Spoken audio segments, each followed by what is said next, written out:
Compare YouTube gaming community. I gotta talk to you to gaming community. I gotta talk to you for a second about some gaming shit.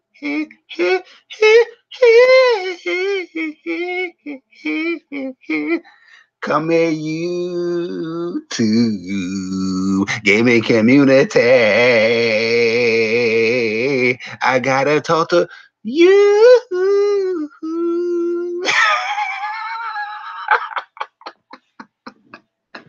Hey yo, man.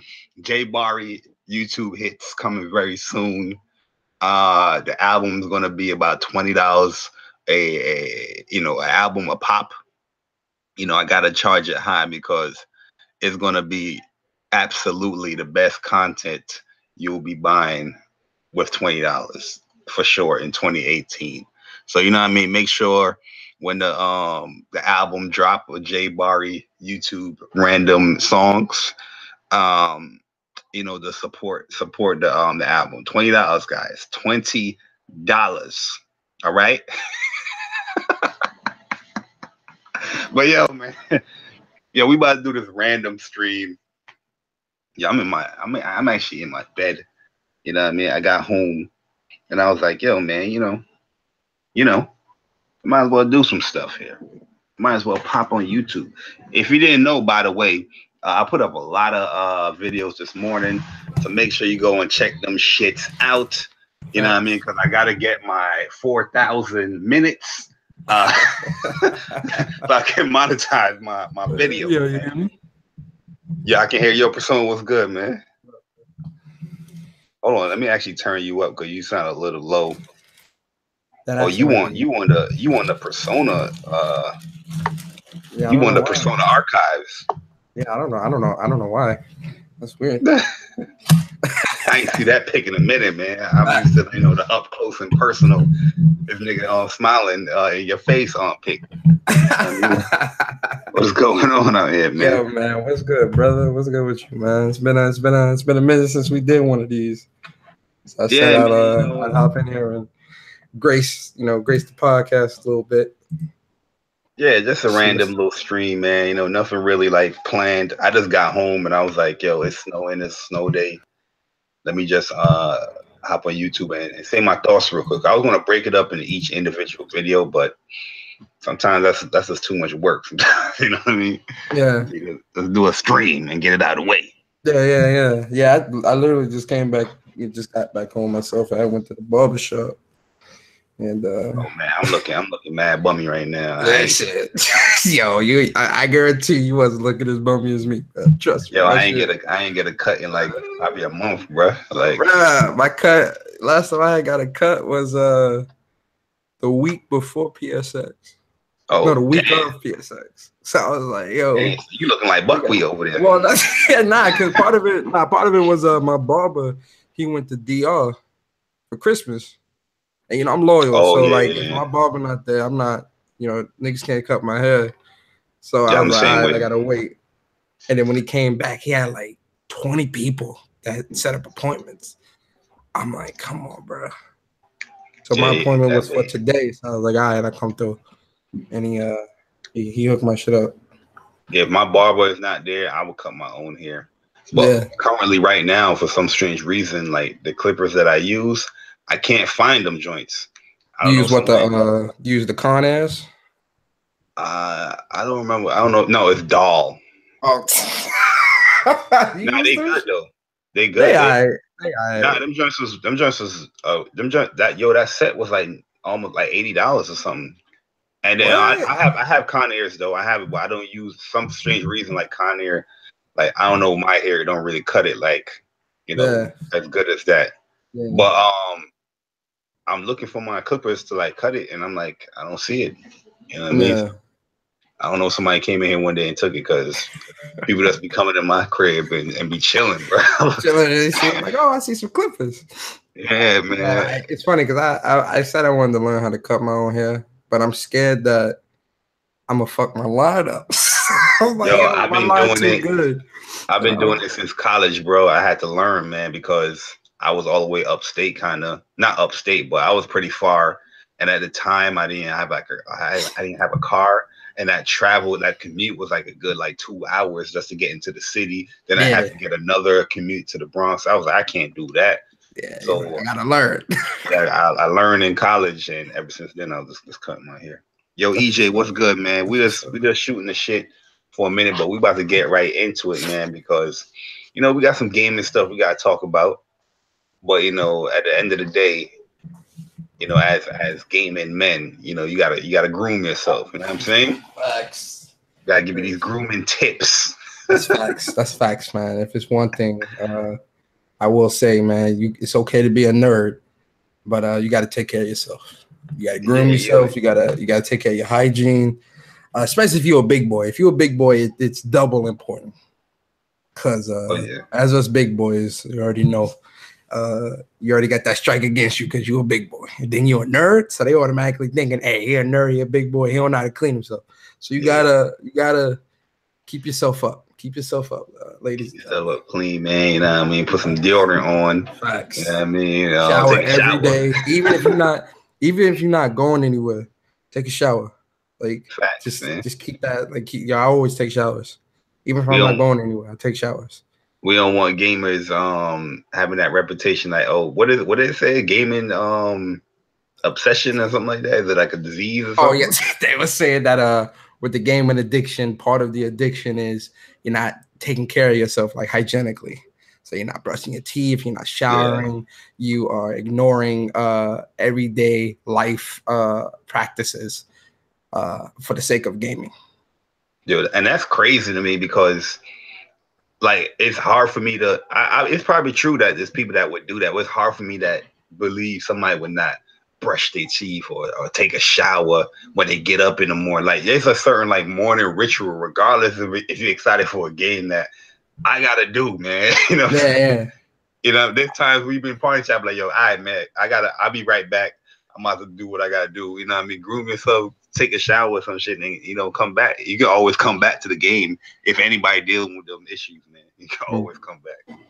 I think part of it though too is when it comes to certain gamers, and I said this on Mind of a Gamer a couple weeks ago when we was talking about it, but gaming itself, I don't think is necessarily something that can be considered an addiction. I think it's other psychological or mental issues that people suffer that they use gaming as an outlet to escape. For example, someone that doesn't take showers, or someone that isn't taking care of themselves hygienically, isn't eating right, isn't brushing their teeth, every basic things like that. It's someone that kind of suffers from depression. Those are depression symptoms, not wanting to shower, not wanting to, brush your teeth and things like that. Those are signs of depression, not necessarily game addiction. But then again, when you go to these events like Comic-Con and these other places, and you see, gamers, certain people that smell a certain way because they're not washing themselves properly or using the right deodorants and things like that. It's well, damn, what's this other side? What is this? I do agree. I do agree with you, but I do believe that people do get us addicted to games. You know what I mean? That they would ignore all that stuff because this is what they really want to do. You know what I mean? It's those things, those reasons might apply because somebody might be gaming just to escape, but at the end of the day, that escape, they have become addicted to it, where it's like a nonstop, where they would ignore everything else. You know what I mean? I think that's kind of crazy. It's like a drug addict. You know what I mean? Some people use that drug to get that high, just to escape reality or get that feeling, to feel good or whatever. That might be the same thing with games. Yo, Garuda, what is good, man? What is that? I agree. That's why I think the whole game addiction thing is kind of like a slippery slope. It's a weird thing to kind of have at the look at, because it's it can be a number of things. It could be the games itself, or it can be other mental issues that's causing a person to want to just only play games because that's their way of escaping it. But I do agree that it is possible to be addicted to games because, I mean, look, you know, we're all addicted to games at some degree. It may not be an unhealthy addiction, but you know, there is some sort of addiction there. You love playing video games. Like that's something that you love to do. And that's not necessarily a bad thing. I think when people hear the word addiction, they start thinking of drugs. They start thinking of people that can't, you know, take care of themselves, or, you know, someone that's strung out or something like that. I don't think that's at least I'll use myself for an example. You know, I love games just as much as the next person, if not more. I could spend every waking moment playing games if I wanted to, but I know that as an adult, I still got to pay bills. I still got to wash my ass. I still got to, you know, how you going to get the games? Yeah. How you going to get, like, you know, I live by myself. I don't live my parents. I don't live in somebody's place. I live in an apartment by myself. So in order to uphold that and be able to play the games and stuff like that, there are responsibilities that I, as an adult, have to take care of. And does that mean that I still don't have an addiction to games? Of course. I love games. Like I wish I can go all day, every day playing video games, but I can't because I have responsibilities. Now there are you're not ignoring your responsibilities. Yeah. You know what I mean? So I wouldn't say you're addicted. You just that's your hobby. You like to do it. You know what I mean? Passionate. I'll say passionate. Yeah, passionate. A lot of people afraid to say that too, man. I don't think you gotta be afraid to say that in this day and age no more. I love video games. Yeah, back in the 90s, of course. Oh, yeah. Like what? Stop. Especially you was living in the Bronx, right? Oh like, yeah. Sure. Yeah. So I know for you, yeah. Nah, but you know, even with that being said, like, even though you had that fear of talking about games because people are gonna see you, it's not cool and all that stuff. Like we still had those discussions like at the lunch tables and you know our little private stuff. We used to nerd out, man. Yeah. we used to talk about wrestling, gaming, Yu-Gi-Oh, anime. You know what I mean?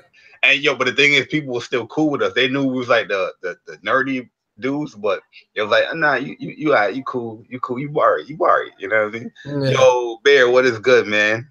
Definitely. I think for me in school, I think in middle school is when I joined the football team, and I was playing football, but I was still like I wasn't popular in middle school or high school for that. I was kind of like just that person that was just chilling, and I had friends that were like super nerds. I had friends that were like cool, quote unquote popular and stuff like that. But I'll say I was interchangeable, meaning I love video games. I loved anime, Pokemon and all that. I remember I used to bring my Game Boy to school, and we used to bring the link cables, and we used to go at it at lunchtime.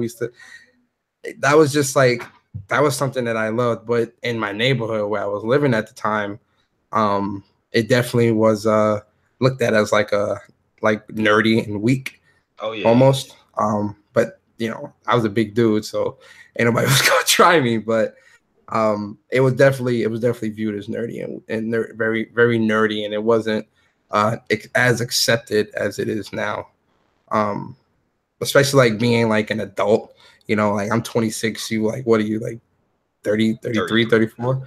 You know, even at the ages that we are now, still being as passionate or as into video games as we were when we were young, it isn't even looked at as a negative anymore. Because, you know, like most people say, oh, you're an adult, you shouldn't be playing video games anymore. But now it's like you got nothing but adults. Yeah, you're not playing video games? What is going on? Like they'll look at you like, yo, you don't play video games? Because it's something out there for everybody. So Bear, yeah, man, Sakura is definitely your life. There's a few changes with her, you know what I mean, from the original games, but it's just like any other Street Fighter character that came into the game, especially in Street Fighter 5, like Akuma, you know, Guile. There's always little changes that's going to happen. So, you know, I just had to adjust myself with that. I'm like, okay, I can't do these things no more. But she still got standing light punch, standing light kick into medium tatsu. I mean, she don't got her. Medium. I'm sure you. but she don't got her what's her names anymore, right? Her she don't have her directional Hadoukens no more. Remember how she could throw it forward? Oh, no, she has it. She still got it. Yeah, she still has it. Okay. I'm gonna play with her tonight. It's still good. Her Hadoukens haven't changed. Her DPs hasn't changed. Just her Tatsu's a little bit changed. Where EX it's like a straight kick, and it's a corner push more than knocking you in the air into her jump, into her hand stumps. Okay. But they did give her her special jump more, tools. Like she got a grab, now she got the kick and all that stuff. So she's dope though. But if you're in V Trigger 2, then yeah, that's old school. That's old school Sakura right there, bro. I may be going with V Trigger 2 then, because V Trigger 1 is good too, but V Trigger 2 is I personally think is my favorite because it just leads up to more. You know what I mean? No, I didn't complete the trials yet. I think I did like 5 trials. I did like 5 of her trials, and I was like, you know what? Let me go into training because I want to see what is plus, what is negative. You know what I mean? Then I'll go back into the trials. So once I get everything, her spacing and all that stuff, I'll go back in and try her finish up her trials and stuff. But before we get to Street Fighter AE and all that stuff, I gotta talk about this dude right here. Let me share my screen. One second. Let me share my screen because it's getting real. PlayStation have been pretty backwards a little bit when it comes to this game. You know what I mean? We're getting all the good stuff right now, but the last little piece, we're just waiting for that release date. I do think they're gonna give us the release date at the end of the month. They're just giving us they're just teasing us right now. And the ultimate tease came out with God of War Stonemason Edition. So there's a collector's edition coming. Currently, right now, this statue is a GameStop exclusive. I don't know if it's going to be out there in like Best Buys or your Amazons. I'm not sure right now, but only place I see it is at GameStop. But this statue looks so freaking dope, bruh. This joint is very detailed and looks nice, and it comes with a few other little trinkets here, digital content, of course. Now they're going into Kratos armor up, and you got different like little loadout. I guess you call it a loadout. You know what I mean? But right now, yeah, it is on GameStop, and you can pre-order it on GameStop right now. It is currently in my cart. I didn't officially confirm it yet because I'm still waiting. Like, hey, is it going to be Amazon? Is it going to be? You know what I mean? So that's what I'm looking at, because like I hit up Santa Monica and I'm on Twitter. I'm like, yo, is this going to be on Amazon? Because I I kind of don't want to buy it from Best Buy right now. I mean, I'd rather buy it from Amazon, but if I have to buy it from Best Buy, I will. But yeah. I do agree that they're doing things very, it's a little backwards, very backwards right now. Like a little backwards. Don't get me wrong. I'm a huge God of War fan. And I'm the game's getting bought regardless of what date they give. But I think right now they're dragging this a little too much now, because it was expected for the date to be given at PSX. We didn't get anything.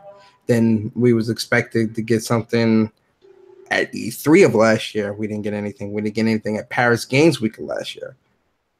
They showed us some new gameplay. They had him on stage. I talked to him at PSX personally. Me and Mr. Official VG did an interview. Check that out on his channel. And yeah, I saw that. And still no date. And I'm like, the game wasn't playable at PSX. So I'm like, I need a date from you guys, man. Like at this point, my man Neverland said, "Am I a hater for saying the statue look weak?" Shit. Yes. No, I'm joking.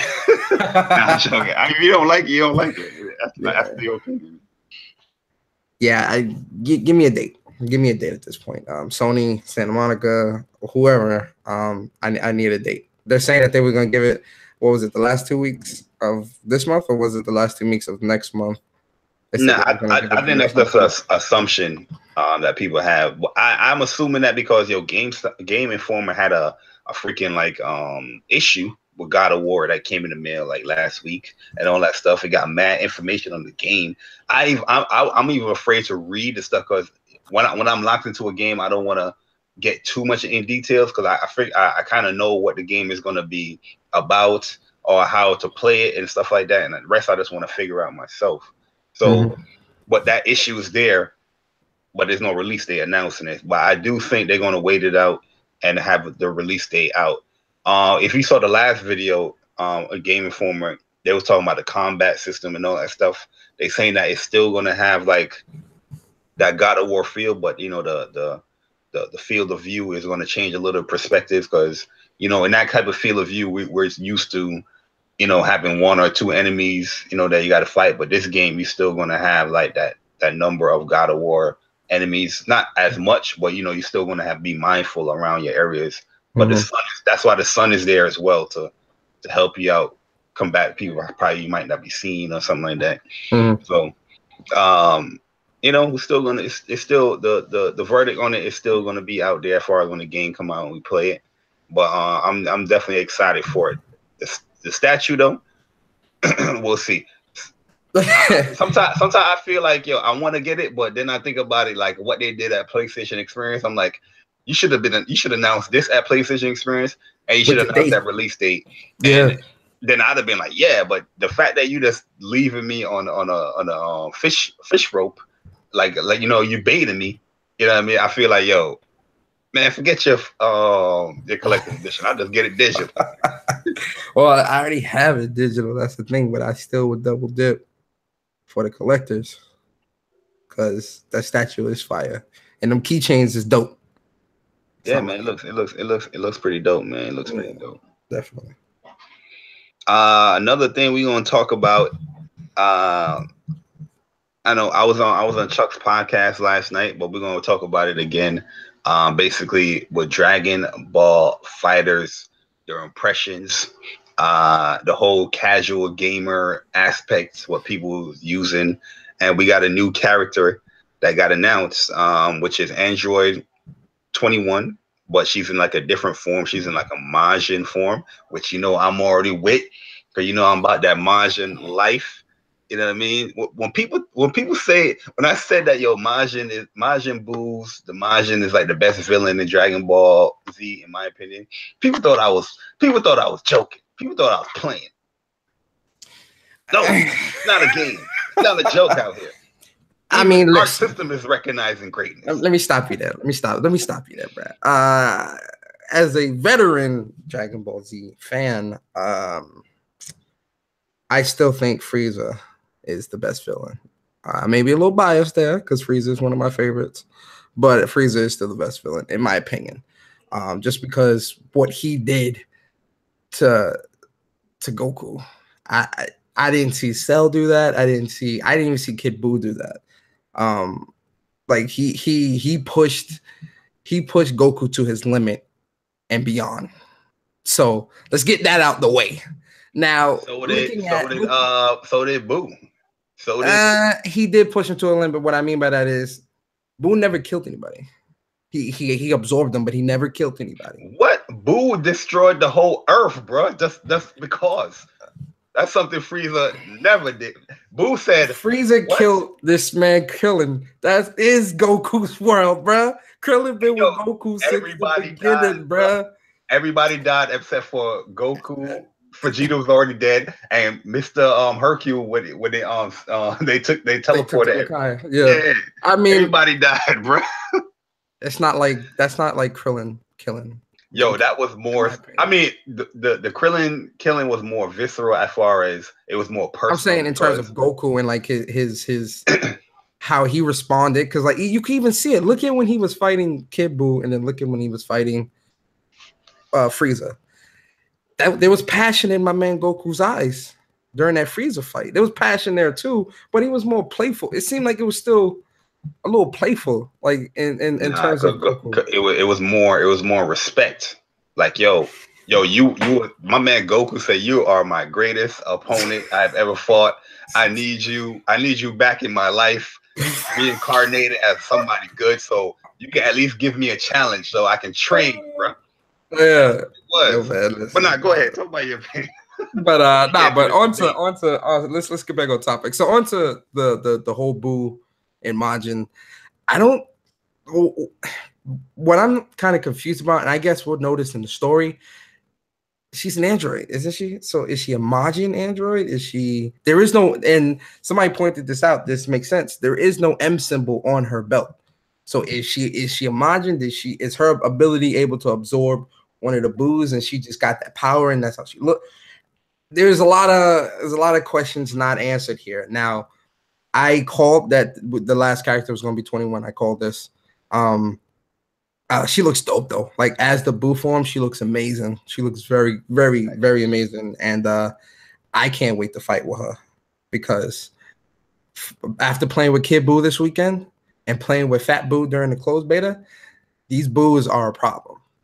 These Boos are going to be like when you're playing this game online, you're going to see a lot of Boos, especially if 21 is going to be a Boo too. You're going to see a lot of Boos playing online. I did during the beta. I saw a lot of Kid Boos. So I'm excited. Out there. I'm excited. She looks good. Yo, listen.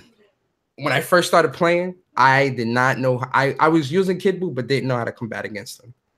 Until I'm like, all right, a lot of people are using the kick to get in because you're super plus on that. And then they expect you to block standing, so they'll hit you with the foot at the bottom and then do their combo, blah, blah, blah, going to the candy. You start blocking that. I'm like, all right, I got it. I got it now. But yeah, the after the kick and they go down, if they double tap, well, you can double tap. If they triple tap, matter of fact, that is unsafe. The down kick, that's right, and you can punish right there with a light jab.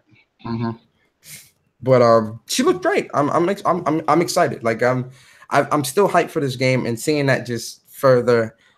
Now my thing is when I saw that Gyrene in that magazine, I thought that was for fucking for fighters as well. I'm like, yo, wait, Gyrene? Then I'm like, oh, this is some Xenoverse shit. Man, get this out of my face, man. I don't want to see that Xenoverse shit. But him being put in Xenoverse, we may see him in Fighters as a DLC character. He's definitely gonna be DLC because she is the final character for the base roster. I think it's like 27 or 25 people. Well, 27 if you count the two god forms. That's what I'm saying, the two gods.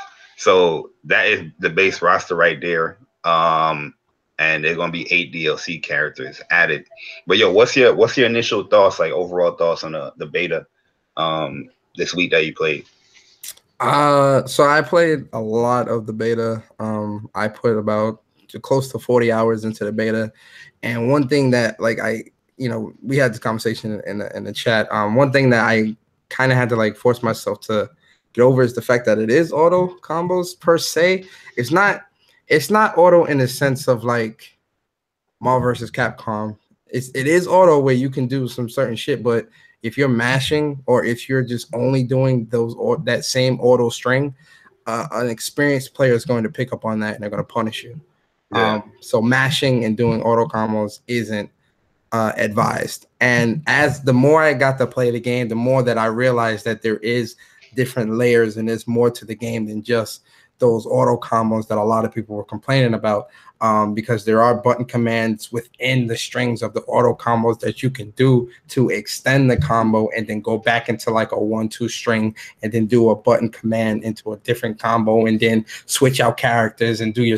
It's a lot. And I've been watching Maximilian a lot too while I've been playing, just to kind of get his idea. Him and Perfect Legend. I've been watching Perfect Legend stream, and just to kind of look and see how the more higher skill people are playing, and the way they're playing isn't how a button masher, it's not no button mashing. These guys are very precise, and I'm like, this is the level of gameplay that I'm trying to get at. The game is solid. The game is very, very fun, very entertaining. It is, when Arc System says it's a game for beginners, it's simple to play, but it's simple to learn but hard to master. They definitely do mean that, because when I really started trying to perfect my combo strings and really trying to because I was doing a lot of practicing against people that I was fighting in casuals. That's why I was in casuals so much. And me trying to do specific combos and then switch out a character mid combo and continue to combo, stuff like that. It was just really fun to kind of learn that and really get into that whole aspect of trying to learn a set of characters. And Vegeta, Kid Buu, and Nappa was my whole squad for pretty much the whole beta. I switched out sometimes Vegeta for Cell, but that was really my squad. And I'm like, this is a really solid squad, and the chemistry, the synergy, and stuff like that started to mesh really well.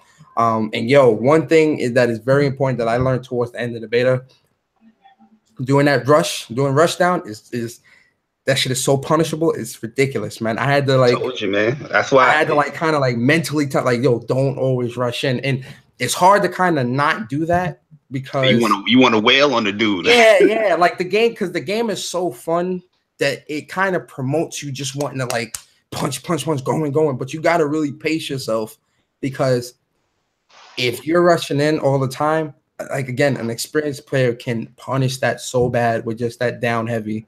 That's why I told y'all about the whole Nappa, because y'all was like, yo, Nappa is brushed down. I said, yo, that jump mad punishable, bro. I just wait for the dudes just keep going, and I see one little animation with that heavy, you're gonna get slapped up. Nappa.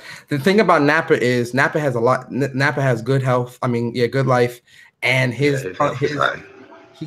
His punches hurt very bad, because I have a couple videos. I'm gonna post them up where like they'll kill Vegeta and they'll kill Kid Buu, and then it'll just be Nappa full life. I pop the sparkle. The sparkle lasts for mad long. Once I get that first hit off you, I knock you into the air. And then like you fall to the ground. And most people, their general instinct is to block. So when they block, I do the overhead, boom, go back into the combo, go into the string, and then do his level 3. Nappa is very clutch, and I like Nappa a lot. But some of his moves are very rush down, and I realized later on into the game that that's very punishable. Yeah, he's good. I like using once I got to a certain rank, I was like, all right, let me go to casuals and try these other players. Like I tried out Barris and I was trying out Nappa, but I was like, I also got to have somebody that I'm used to. So I had Kid Buu. Yeah. That's the main dude that I wanted to play in the beta regardless. Yeah. And I was liking Nappa, man. Like his air combo setups is pretty easy to do. He don't got no air super though. That like he has the little blast that he does in the air, and that does a lot of damage.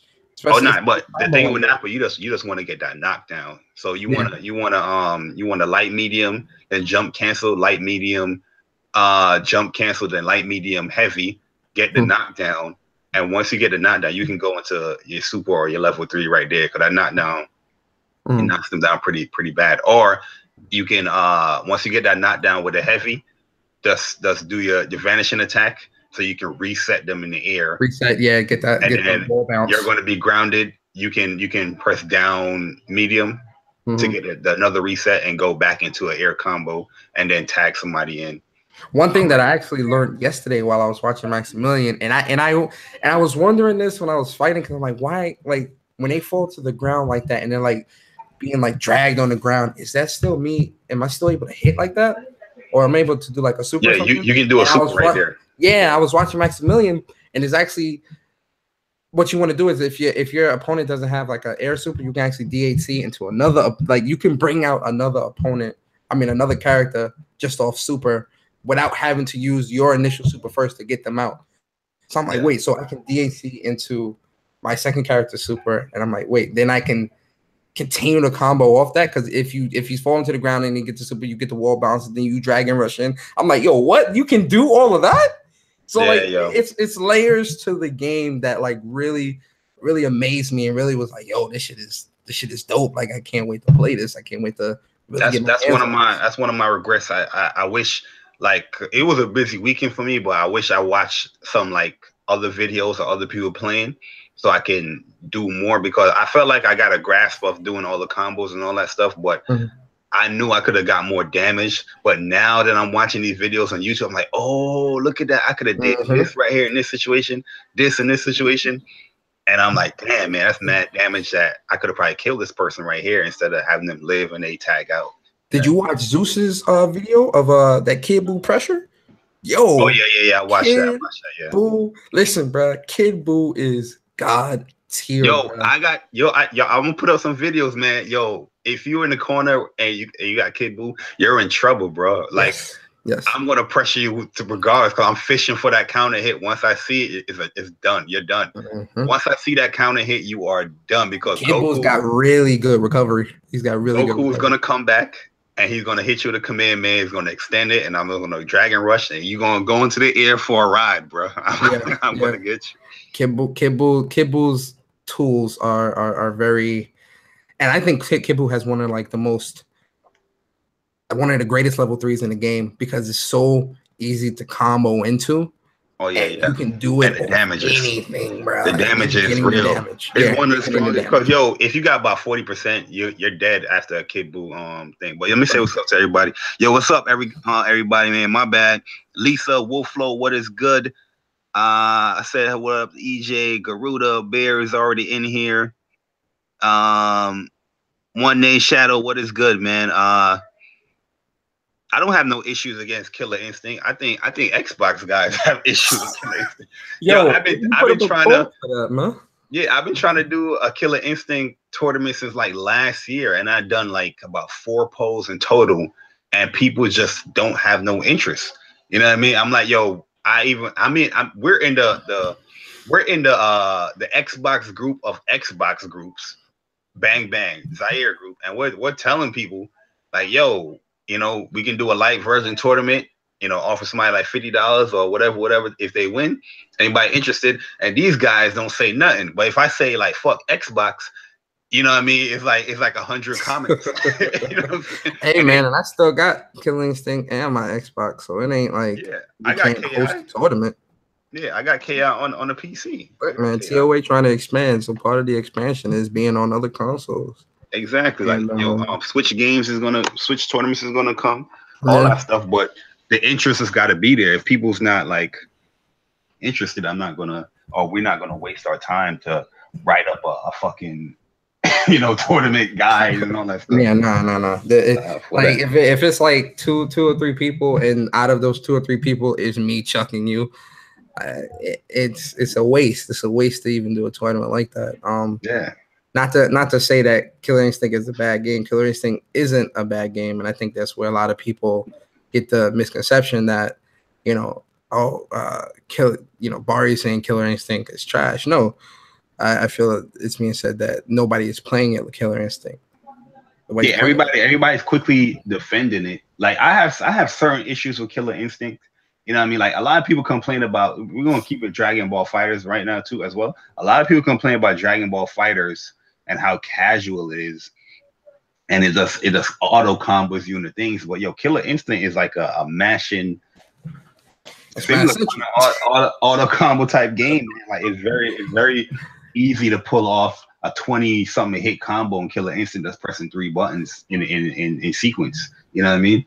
So I laugh at things like that when I see the same people saying, "Oh, Dragon Ball Fighters is casual," what they defending Killer Instinct like it's not kind of casual. And I know Killer Instinct have a lot of layers and depth to it where it can get more advanced and all that stuff. I know that personally. I know some really good Killer Instinct players, but it's like all fighting games, man. Like especially this generation or even last generation, fighting games, they want to pull more people in because fighting games have been on a decline as far as sales for the longest. You know what I mean? So they're trying to pull in these people that will have instant fun in the game. Let's look at ranked in Dragon Ball Fighters.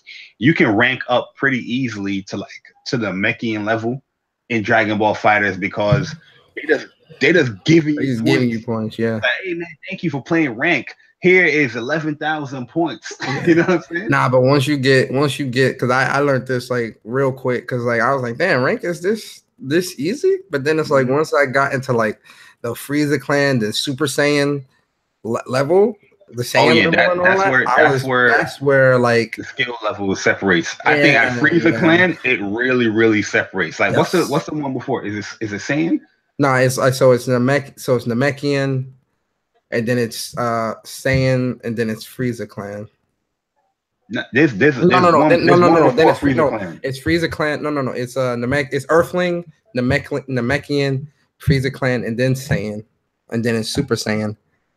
I thought, right? No, Super Saiyan is after one more because Android? It was Android is after Super Saiyan.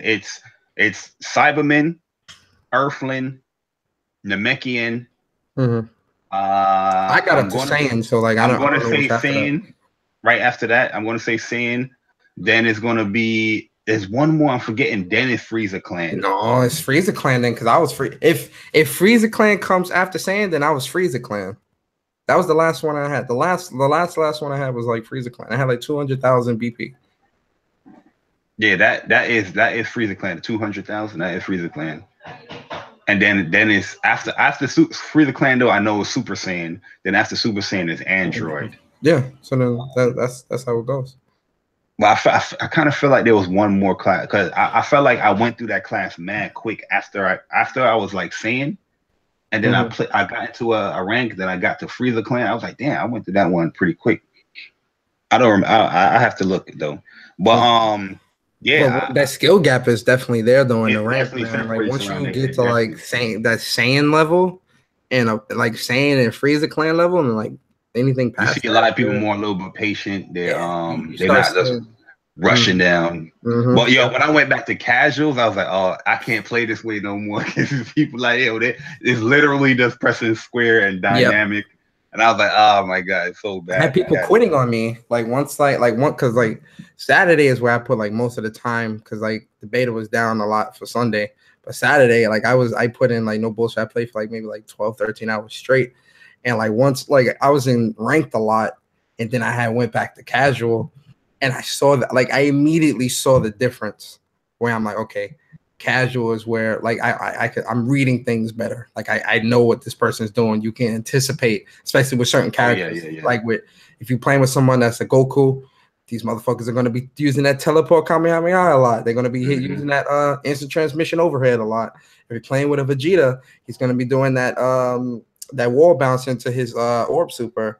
If you're playing with Kid Buu, always block low because that foot gonna be coming. Like I was definitely able to read people a lot better. I know it's a lot of people with Kid Buu, they like to block low, but the setup is so ill, man. Like especially like overhead tagging with Goku. Like yo, if you get dragged to that corner, it's a sorrow. Yeah, yo, once I get you in the air with Kid Buu, is a wrap for you, man.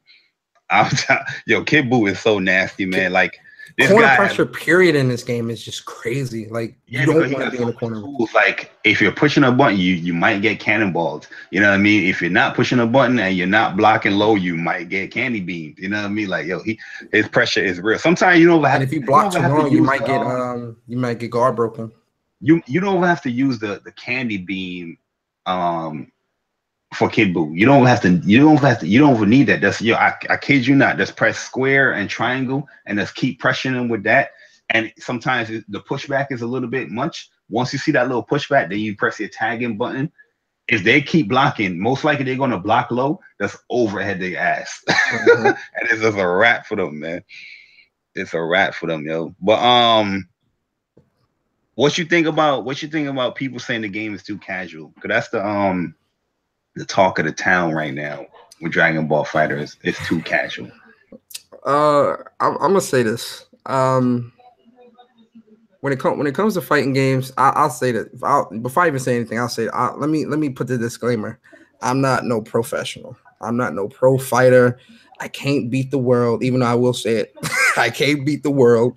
I am a avid fighting lover. Like I love fight. I've been playing fighting games since I was a little boy. I love fighting games. I always will. One thing that I love about fighting games is the fact that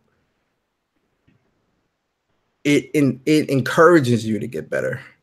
A lot of people look at losing as a negative, and sometimes it is a negative, but it also is a learning experience. And with fighting games, it's all about trial and error. Daigo and Echo Fox and all these dudes that are pros, believe me, these dudes ain't come out the womb professionals, man. But also a lot of people also have to keep their expectations in check. You're not going to win every match. That's not fun, winning every match. Like, that's just not fun. You want challenge. You want to, like for myself, when I was playing a lot of ranked matches, once I started getting into like the Saiyan and Frieza clan, and I had to like I had to like do rematches because I lost, and I'm like, hold on, let me sit up, let me adjust. But sometimes they quit out on you though. They would leave. Oh yeah, they'll quit. I got I got videos of people quitting on me. I'm like, bro, you won. Why are you quitting? But those intense matches where like you have to adjust mid-match, those intense matches where you have to change your entire strategy because your opponent knows what you're gonna do before you know that you're gonna do it. So now you have to be even more of a mystery and more, confuse the tone. You got to really like throw them off guard or whatever. And I love that, man. I love that about fighting games. Now, when it comes to Dragon Ball Z Fighter Z, and really any fighter that's coming out now, they definitely want to entice more people to play. And unfortunately, we live in a society where no one likes to lose. Nobody wants to take time to get good at something. And not everybody, but there are people like that. But how do you get someone that's a casual, someone that isn't used to playing these type of games? How do you get them into that genre? You have to make the game accessible to them, which I understand and I get. Now, when you call a game casual, what do you mean? What does that mean? Because if a game is casual, but you're not good at the game, how is the game casual? Like that's my whole mindset. Like a lot of people throw that word casual around. I'm like, oh yeah, Call of Duty's casual. This is casual. Dragon Ball Z is casual. So what is your ranking in this game? What is your skill level? Like, are you good at the game? Are you pro and you just saying, oh, this is casual, this is too easy for me? That's different. That person should be like Supreme Kai level. Yes. You know what I mean? Yes. Like, I personally, I feel they should. Now, again, Dragon Ball Z has to be accessible to everybody. But there are, and again, this is what we've been saying the whole time, there are layers to the game where there's that button masher layer where, there's easy to do combos for people that just want to fight and have fun. Then you've got that upper echelon, upper tier level of people that are trying to incorporate combos, setups, and really utilize the mechanics of the game. There are two levels. There are multiple levels to this game. And if you really sit down and really dissect that, you'll see that. Now, again, is the auto combo thing a turnoff? Yes and no, because there's more to the auto combos than just mashing. Because again, you will get punished if you're only mashing. If you're mashing and you're going against someone that knows you're mashing, you're going to get punished and you're not going to have fun. You're not. That's where you have to incorporate really knowing your characters, really knowing how to move around with your characters, knowing the move set, the tag-ins, the assist. There's so many things to the fighter, and that's not just this fighter. That's any fighter. Any fight, like anybody can get on Street Fighter V and Hadouken themselves to a win. But can you Hadouken into a Tatsunoko? Can you do corner pressure? Or jump heavy sweep. Yeah, like in Street Fighter 2. Can you cross up? Doing that? Yeah. Can you do cross up? Can you do mix ups? There's different levels to any fighter. So people that are saying the game is casual, I mean, everybody's entitled to their own opinion.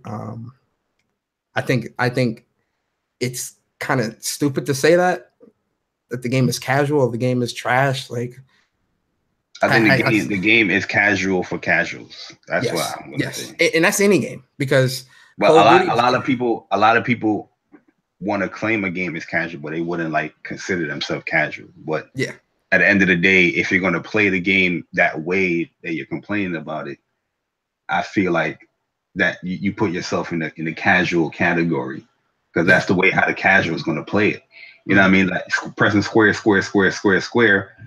It ends with like the most super unsafe move with that heavy kick. You know what I mean? That is going to get punished. Anybody that is not casual or have some type of intermediate skill is going to be like, oh damn, this person is a casual player mashing. I'm gonna definitely do what I gotta do. You know who you guys should watch? Anybody that says the game is casual, watch Maximilian, watch Zeus. Watch Perfect Legend.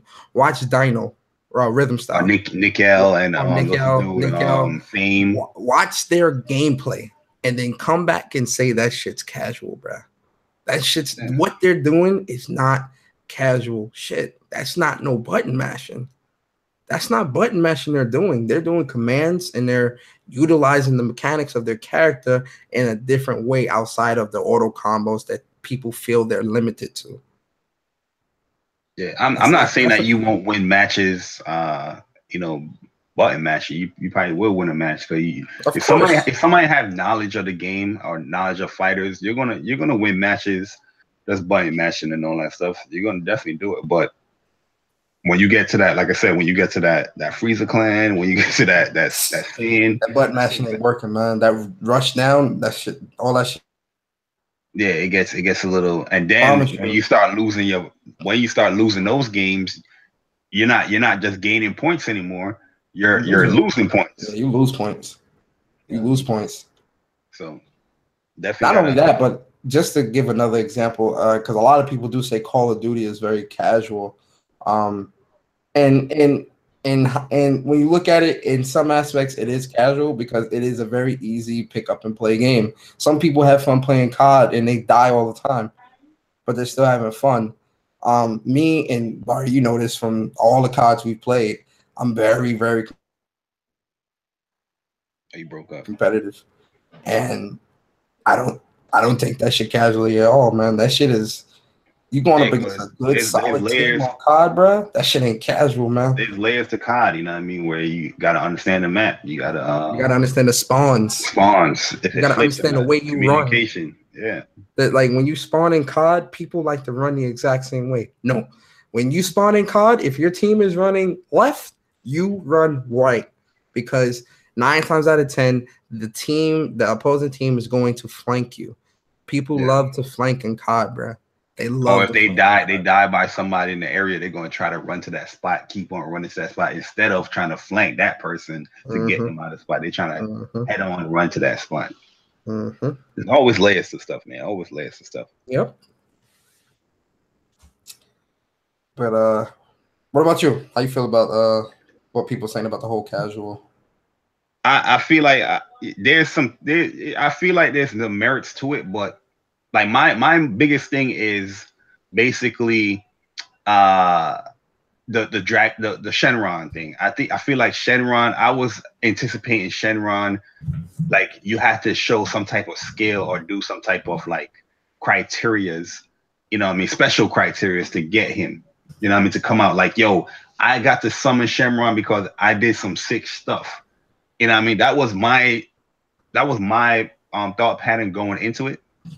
But after playing it, I finally realized, like, okay, I see why they got Shenron in there, because he is that combat mechanic for that player that haven't mastered the game and they're utilizing the auto combos. You know what I mean? Because regardless if somebody is good with auto combos, you know, in the game, they're not going to beat somebody that's good at the game. You know what I mean? It's not going to happen.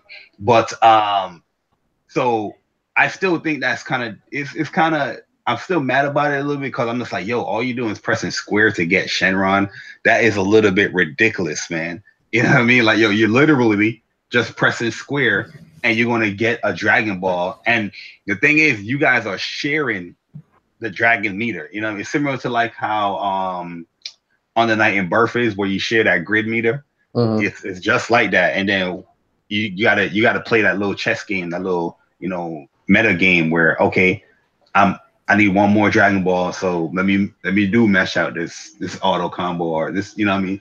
It's definitely a little meta game you're playing over there with it, but that is more casual to me than the actual auto combos, in my opinion. Because at the end of the day, like, Shenron is cool, but it's not even that OP as I thought, because I've had it got summoned on me like twice. The first time I was just like shocked and amazed that it got summoned on me, and I was like, oh damn, you know what I mean? I'm all wrapped up in like, oh damn, this guy got Shenron, it's over, you know what I mean? I ended up losing that match. The second time was dude used it and he revived a teammate, and then I looked at the teammate health and I was like, his teammate got like, no, hey, got like 20% health, man. That's one combo and I'm gonna kill you. And he brought in his Nappa and I ended up killing him. But he ended up still winning the match, you know what I mean? Because I don't know. I don't remember that match why he won it, but I remember killing his Nappa. And you know, I was a little tight at it, but I was like, you know what? It wasn't that bad at all. The dude getting Shenron, especially for that wish that he used. You know what I mean?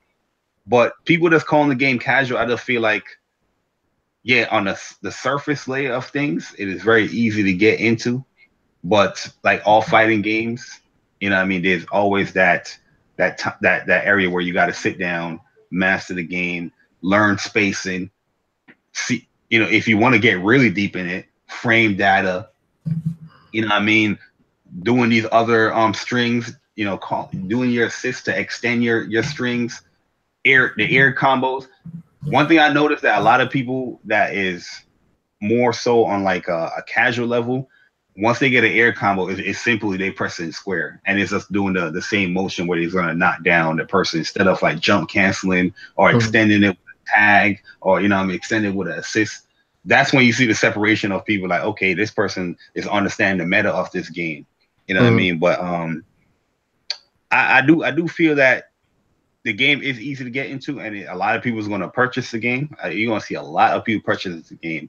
But there's going to be that the Dragon Ball Z name. A lot of people will purchase it.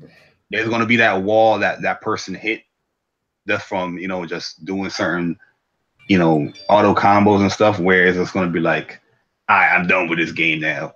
You know what I mean? And then you want to see the bashing videos come out and all that stuff. You know what I mean? You know how it is. Yeah. Oh yeah. You'll see. You know, it'll be, you know, the lobbies. Every lobby will be full. We won't be able to get into a lobby, and then like a month later, it'll be look at Marvel's audience of people. Look at Marvel's Capcom. Everybody was calling that game casual, and they know there's nowhere near. You know what I mean? Like a lot of people that think a lot of these games are casual is not playing the game. It's not because they're not playing the game because I feel like they hit a certain wall where it's like, oh, I can't do the cheap shit. You know what I mean? I gotta actually learn the game. You know what I mean? So it is what it is. But yo, moving along though, we gotta talk about this Blaze Blue cross tag, man. But I've been telling people for years on this channel when it comes to ARC's games that I don't know why people are surprised by this, but this takes the cake with the egregious things that ARC System has done throughout the years. But a lot of people just forgive them, live and forget, live and forget, or forgive and forget with their games, because their games are really, really good. You know what I mean? A lot of people enjoy the ARC's games in that niche crowd that, you know, people that purchases those games. But when it comes to Blaze Blue cross tag, and Blaze Blue is a franchise that ARC System has been milking people their money for years, since PS3, man. Since PS3, because Blaze Blue is always that game that just had a character update and a few patches here, and they charge you is a new title for the game, where they will have Blaze Blue Calamity Trigger, then Blaze Blue Chrono Phantasma, then Blaze Blue Chrono Phantasma Extended, another 60, you know what I mean? And each of those games are like $60, and it's just adding a few characters and some patch stuff to the prior game. But here with Blaze Blue Cross Tag, which launches May 31st in Japan, June 5th in North America. They basically said that we announced our base roster for everybody that you saw in those trailers, you know, every 3-piece trailer. That is their base roster. So the base roster is 20 characters in the game, right? But then we realized, like, hold on, you announced the base character, but that whole Team Ruby is not even like complete. And Ruby fans is gonna, that is an audience that is gonna, you know, purchase this game. Like, oh, Ruby is in a game with Ruby. We're gonna purchase this game. Team Ruby, let's go. Well, Team Ruby is not fully in the base roster. You gotta purchase everybody else through DLC. So one of my anticipated characters for the game, and probably my favorite, you know, person in Team Ruby outside of Yang herself, is Blake. You know what I mean? When I first saw this game, I was like, oh, damn. So I can't wait to see Blake. When it was showing Weiss and Ruby, I was like, yo, I can't wait for Blake. You know what I mean? They announced Blake as DLC.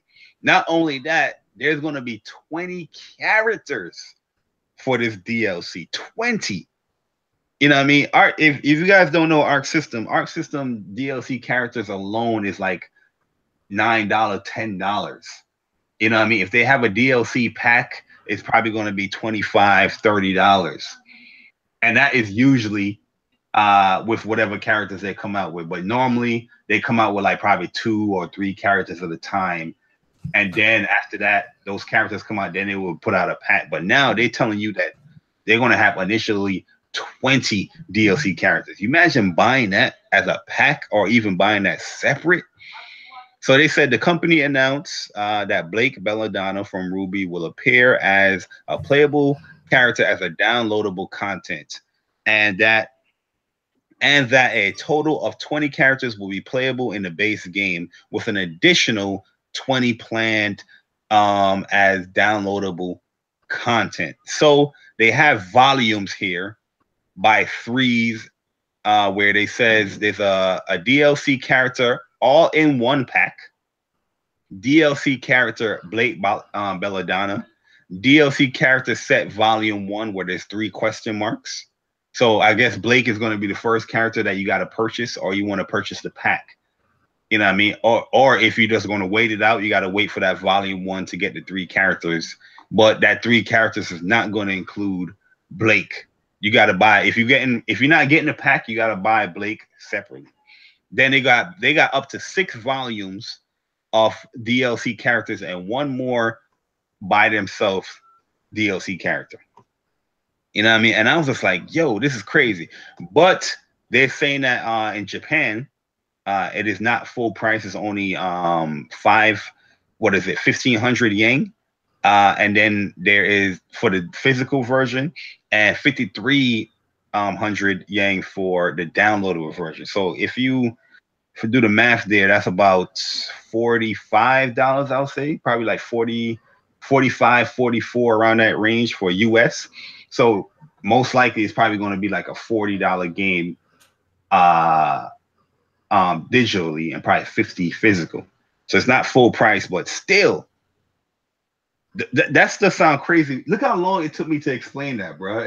You know what I'm saying? Yeah, what's your thoughts on this, man? Did you read about it?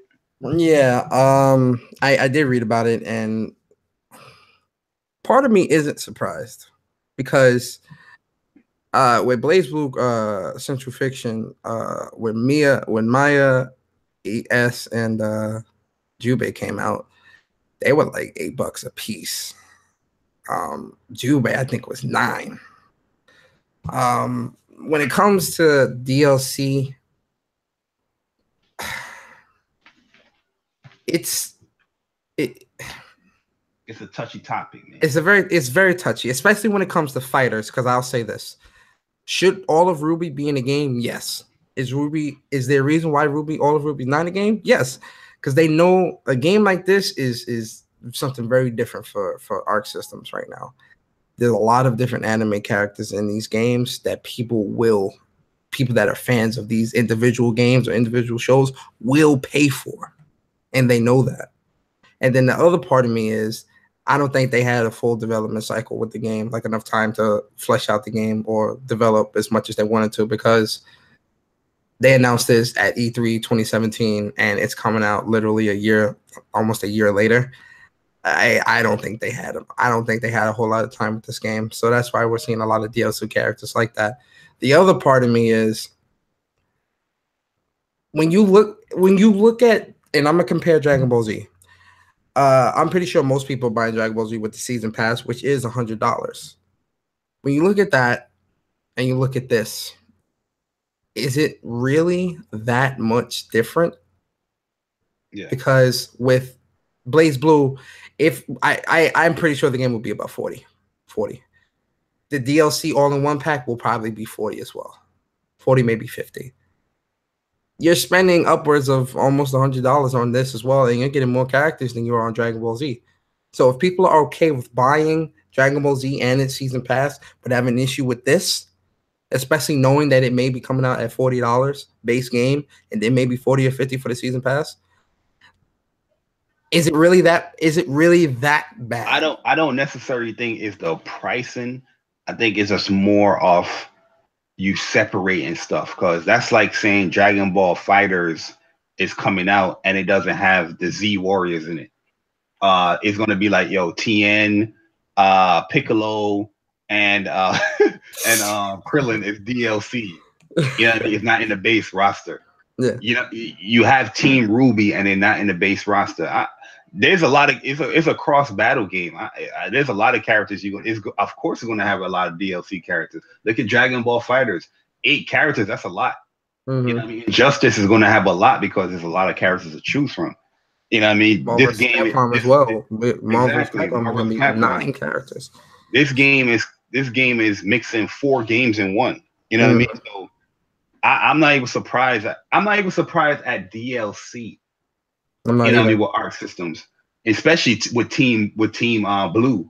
You know what I mean, with Team Blue. Team Red is definitely you know guilty of it as well. But Team Blue, like I said, they come out with these games. Look at Under Night in Birth, Blaze Blue, Chaos Code about to have another. Matter of fact, Chaos Code I think had 2 versions. They have another version that's coming out. Brand new game though. This new one coming out is brand new. Yeah, this is the brand new, like a brand new one. It's a brand new game. Yeah. Updated graphics and everything. Well, people just like the games a lot, you know what I mean? Where it's like it's a good fighter to play. Honestly though, I think they're kinda in that platinum game situation where they're working on a lot right now, bro. Like, and I don't want to give Arc System no passes, because if this was somewhere else, we probably wouldn't give them a pass either. But Dragon Ball Z, UNL, Chaos Code, Blaze Blue Cross Tag, they're more than likely gonna be working on another. They're probably working on another Guilty Gear. Factuals. They're still Guilty Gear characters that people waiting for. That's what I'm saying. Pretty sure next year is going to be an announcement. Guilty Gear Rev 3. Yeah, and they're spread out right now. Trace Scenario was good. I know a lot of the development team was on that Dragon Ball Z game to get that right. I know they were. So I'm pretty sure that Dragon Ball Z took priority over Blaze Blue, and there wasn't enough time to fully flesh out Blaze Blue the way they wanted to. I'm almost positive of that. Now, but it's different teams, though. I get that, but I'm sure they grabbed some people. They had to have. They grabbed some people from the other team. And look, Dragon Ball Z had Bandai Namco as well publishing the game, so they had much more money. I do agree with you saying. Because they had much more money. Yeah. Just publishing the game and getting it out there. Yeah. My thing is, I'm afraid that people will see that $20 DLC characters and run for the hills. They won't give the game a chance. The game looks fun as hell. The game looks great. Like it's great. It's Blaze Blue on crack. Yo, that tag team shit. That shit's coming back. Remember tag team games weren't. Remember Marvel vs. Capcom versus SNK? Oh yeah, versus games. Versus games are coming back, which I'm extremely excited about. If we can get a Capcom versus SNK 3, I think my life will be complete. That's what people want. Versus game is probably the most popular fighting games. Like there's the Tekkens, the Street Fighters, but versus games have always been popular, man. Mm-hmm. If we get a Capcom versus SNK 3, my life will be complete. But this is touchy because I think any answer that I give won't be the right answer, because I'm still picking up the game regardless, and I'm gonna buy the season pass regardless. I'm buying it. So me saying that is wrong, but still buying it, I look like a hypocrite. Me saying it's right, but then someone else may not agree with it being right, I still look bad in the person's eyes. So anything I say won't be the right answer. All I can say is Arc System is capitalizing off the popularity of these characters. So they are part of it is a business decision. Now, again, if the season pass is reasonably priced and the game is reasonably priced as well, if we're looking at $40 for the game and $40 for the season pass, that's only $20 extra more than a base game. So you would only be paying $20 for the season pass if it was a $60 game anyway. So is it that much different from buying map packs for COD, buying the season pass of Dragon Ball Z and all these other games. No, so I can't give a definitive answer that's gonna please the masses. I'm sorry, but just know I will be picking up the game and the season pass.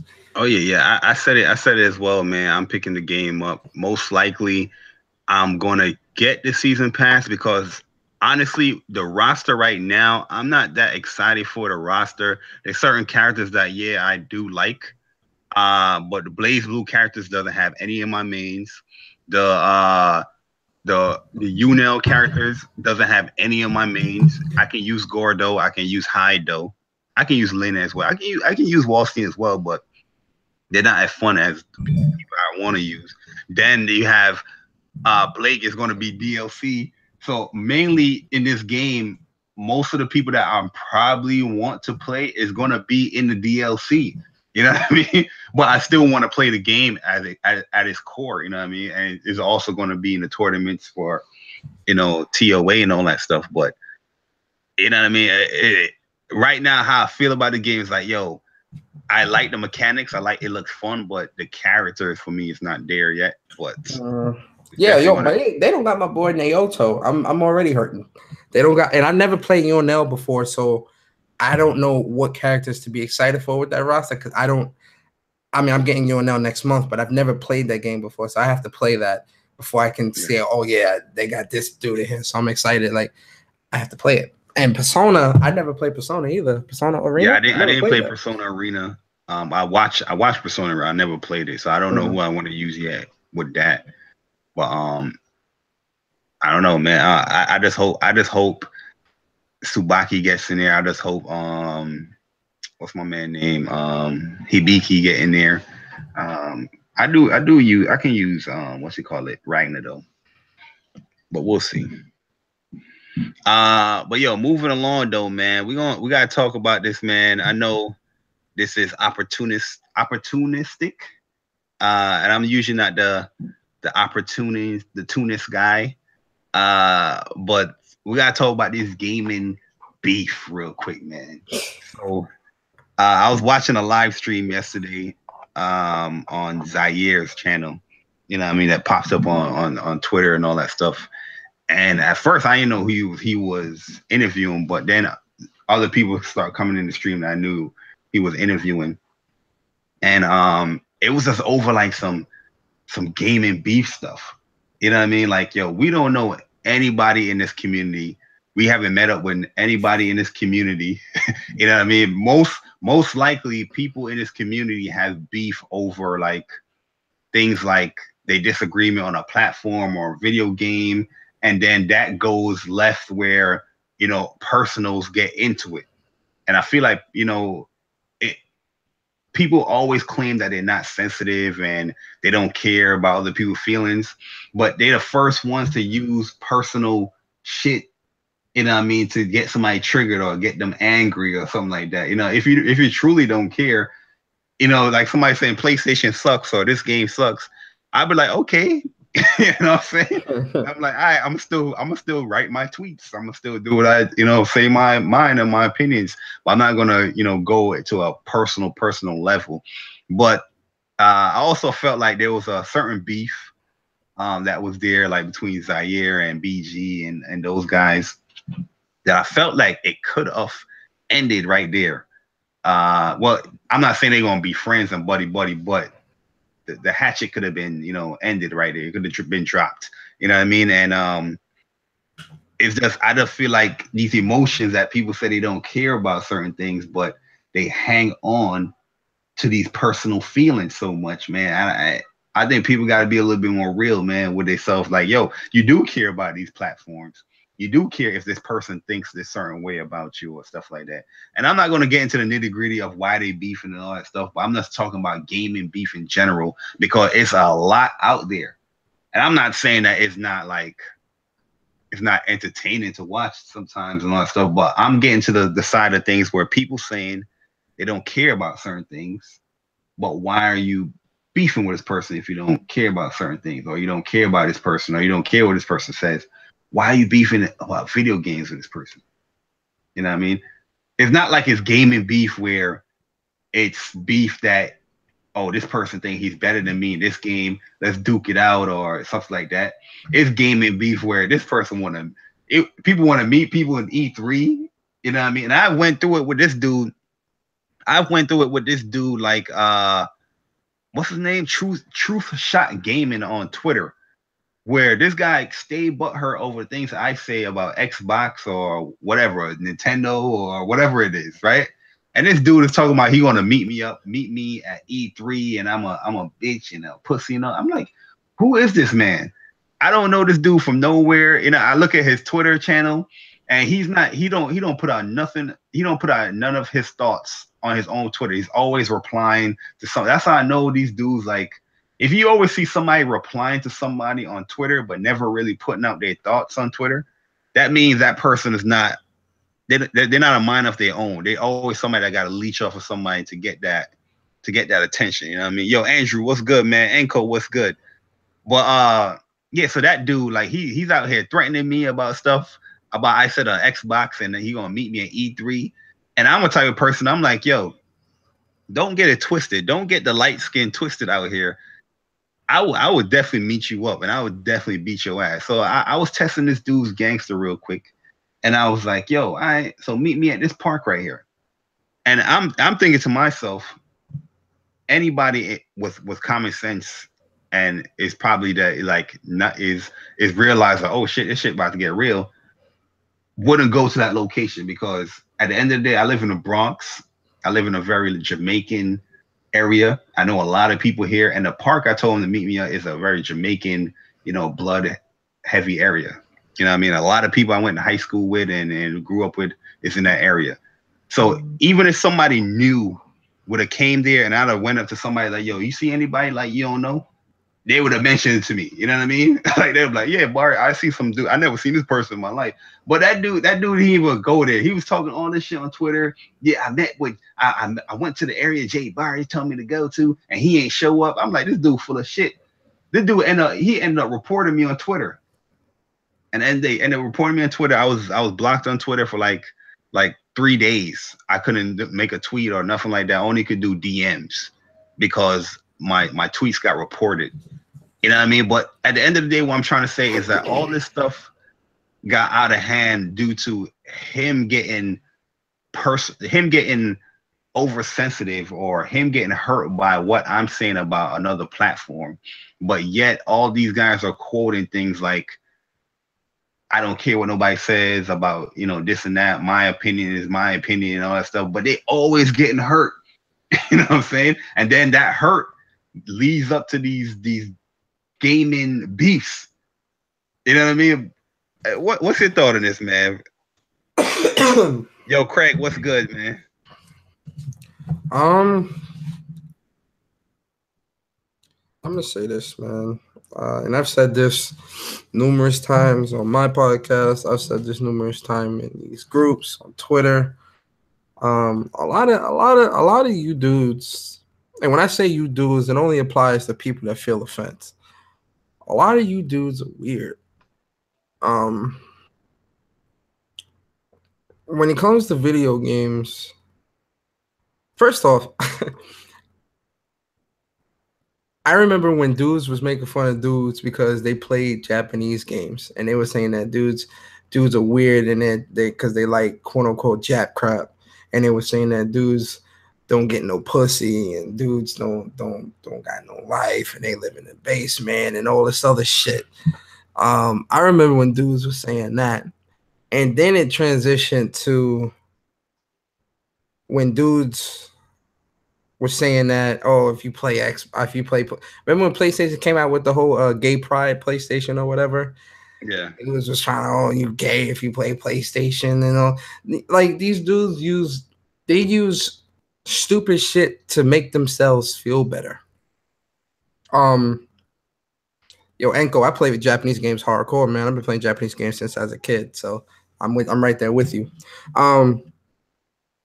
When it comes to not even just YouTube beef, when it comes to social media beef, I never understand where it manifests from, because it's okay for a person to have a difference of opinion, The purpose of a debate is because someone else has a different opinion from you.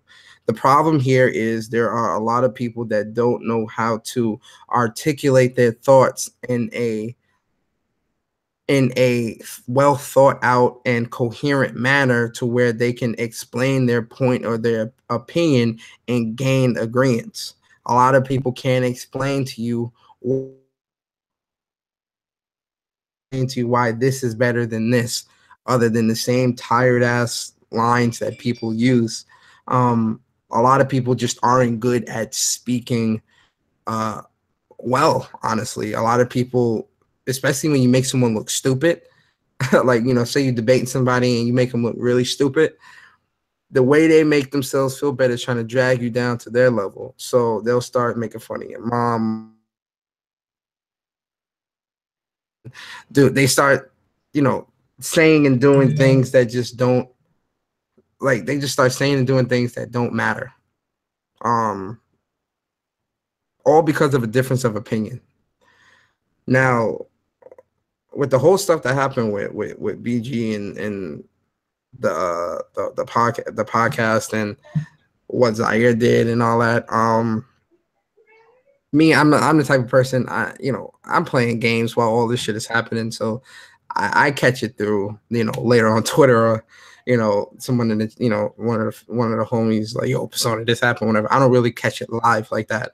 But when I seen Zaire, I actually did watch the Zaire thing live, but not all of it. But when I seen that and I saw how,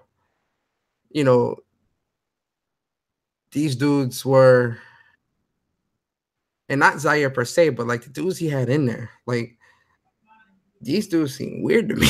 Like, I don't know. It seemed weird to be that obsessed over another man. I've never been that type of person. I never will be that type of person. If I disagree with somebody, I just disagree with you and keep it moving. If you're not making sense, I'm gonna present my facts and I'm gonna keep it moving. If you don't agree with it, then I don't care. I'm going back to my game. I just didn't see. I just never understood, like, the reason to feel the way you feel over a person you've never met. Like, I just don't get that. And that just goes for anybody.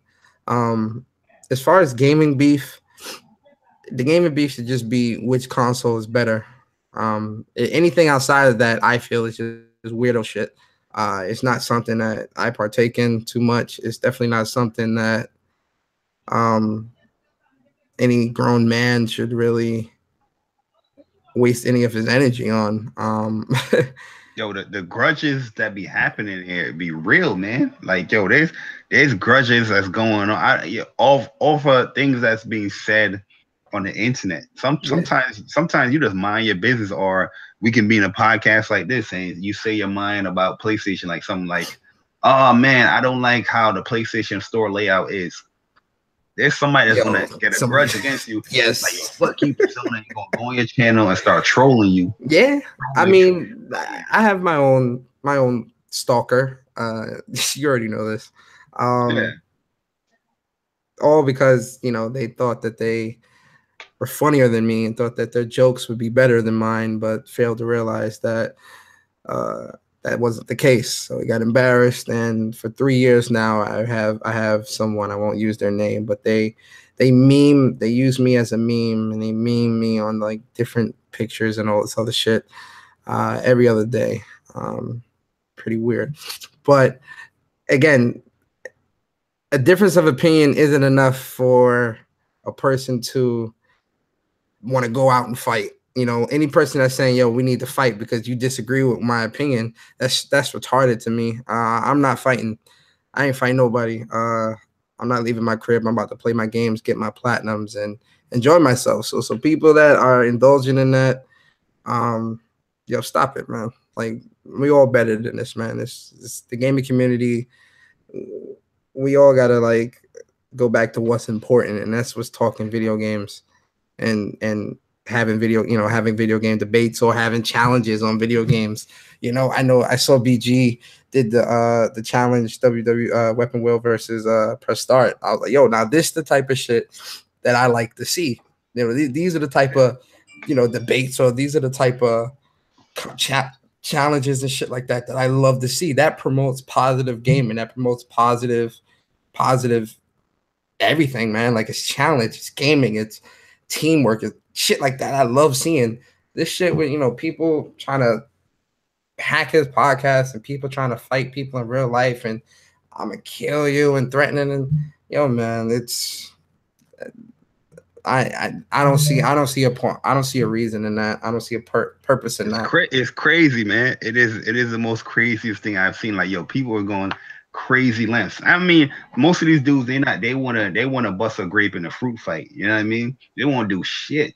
But that's part of it too, though. Like, and again, I'll be the first to say I ain't no thug, man, and I'm not going to sit here and pretend like I'm some thug, man. I ain't no thug, but I ain't no pussy either. And a lot of these dudes that talk like that, I'll say this: real G's move in silence. The loudest real G's move in silence like lasagna. Facts. And a lot of the times, the loudest ones are always the most pussy. Again, this may not, I'm not, if you feel offended by that, it may apply to you. If it doesn't apply, let it fly. But normally the loudest ones, watch fight videos. The loudest one is always the one that get knocked out on the floor. Get bopped. Yo, my man Wolf Flow said he got a new podcast coming through. Where definitely pop that podcast up, my G. You know what I mean? Yeah, definitely check that out. But yeah, that's how I feel about it. I'm not gonna really indulge anymore. I just say cut it out, man. Yeah, cut it out. Don't get it twisted. Like, the drama stuff is entertaining. I'm not even going front, but some of the stuff is just like egregious, man. Like I don't like. I'm cool as I'm cool with BG. It's kind of sad that they are beefing still for all these years. I'm not even saying like they got to. But that's the thing. I don't understand how. I mean, I ain't gonna. Never mind. Go ahead. I mean, things was being said and stuff like that. But at the end of the day, we don't. But this is the thing, though. It's the internet, though. So it's like, if you beef with somebody on the internet, it's easy to just block the person or just not talk to them anymore. I don't get. Yeah, but I feel like it's not that easy, because at the end of the day, if whatever is, if you put those same people in the room, just like the last joint, those same issues is always going to get brought up. If it was something that is just got over with that easily, everybody always say it's just the internet. Everybody always say you can just block, but people still have those grudges, man. I'm telling you, man. Yo, it is a crazy thing. I get the grudges and stuff like that. But what I'm saying is, as an adult, really, you don't have to indulge or converse with anybody. It's your right. You don't have to. If you didn't like me, all you'd have to do is block me and keep on moving. Like, I'm not in your life physically. I'm not there. I'm not. I don't control anything you do in your life. The same thing applies here on the internet. Again, all of this is the internet. If I don't like somebody, they either gonna get the block or I'm just not gonna respond. I'm just gonna laugh at what you're saying, keep it moving. Because there are a lot of people that, they want that response is what they're looking for. They want that response. Yep. Yeah, the response is what fuels their ego. Even especially someone like BG. He's got his podcast. He's very successful with his podcast. He's got his crew. He's going to E3 every year. He's doing all these different things. You're gonna have people coming out the woodwork that are gonna try to tear you down and are gonna try to use that. Yeah, a lot of what a lot of people are trying to do. I feel, this is my opinion. I'm not saying this is fact, but I feel it's facts. They're trying to use his platform to get viewers. Like, they're trying to gain traction off of his coattails. They're riding his coattails. Exactly. That's what I feel it is. Because and again, I hate to indulge in this, but since we're talking about it, the one guy that I forgot his name, Gaming Buzz or whatever his name was. He was saying, BG came to me about BG saying he was going to do all this, He showed a video that BG did, all this other stuff.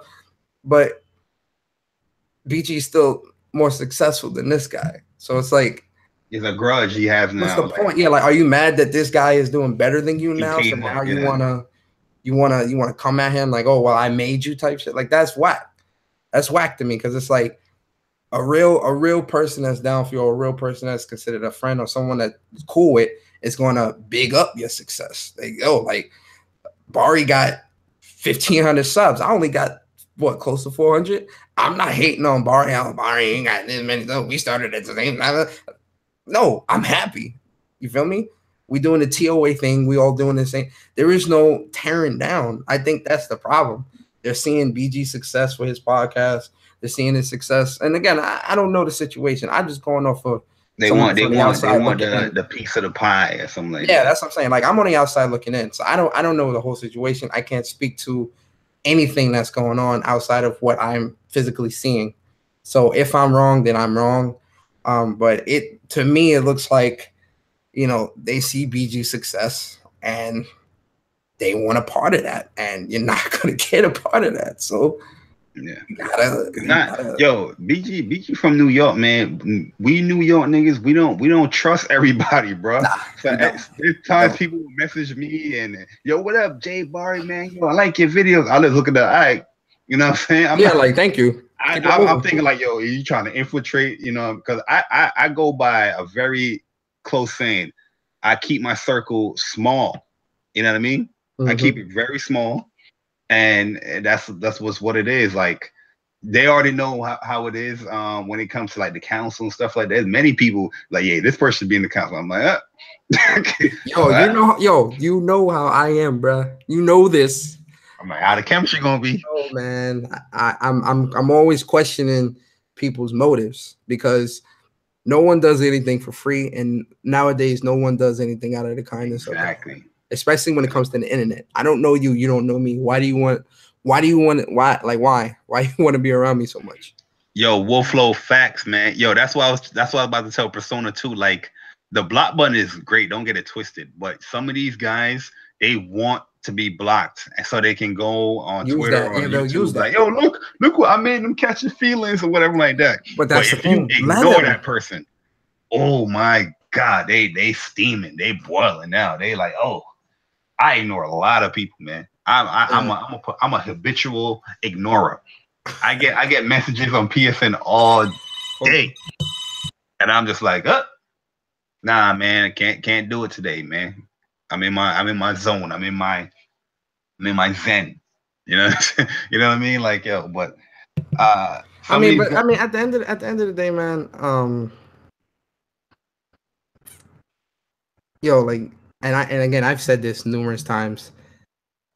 Play your games, enjoy what you enjoy, man. Like what I say, what Bari says, what anyone says or feels, let them feel that way. It doesn't matter. None of that is going to stop your blessings or your success. It shouldn't. if you want to do YouTube and you want to talk about whatever, if someone's hating, let them hate, bruh. Let them hate. Who cares?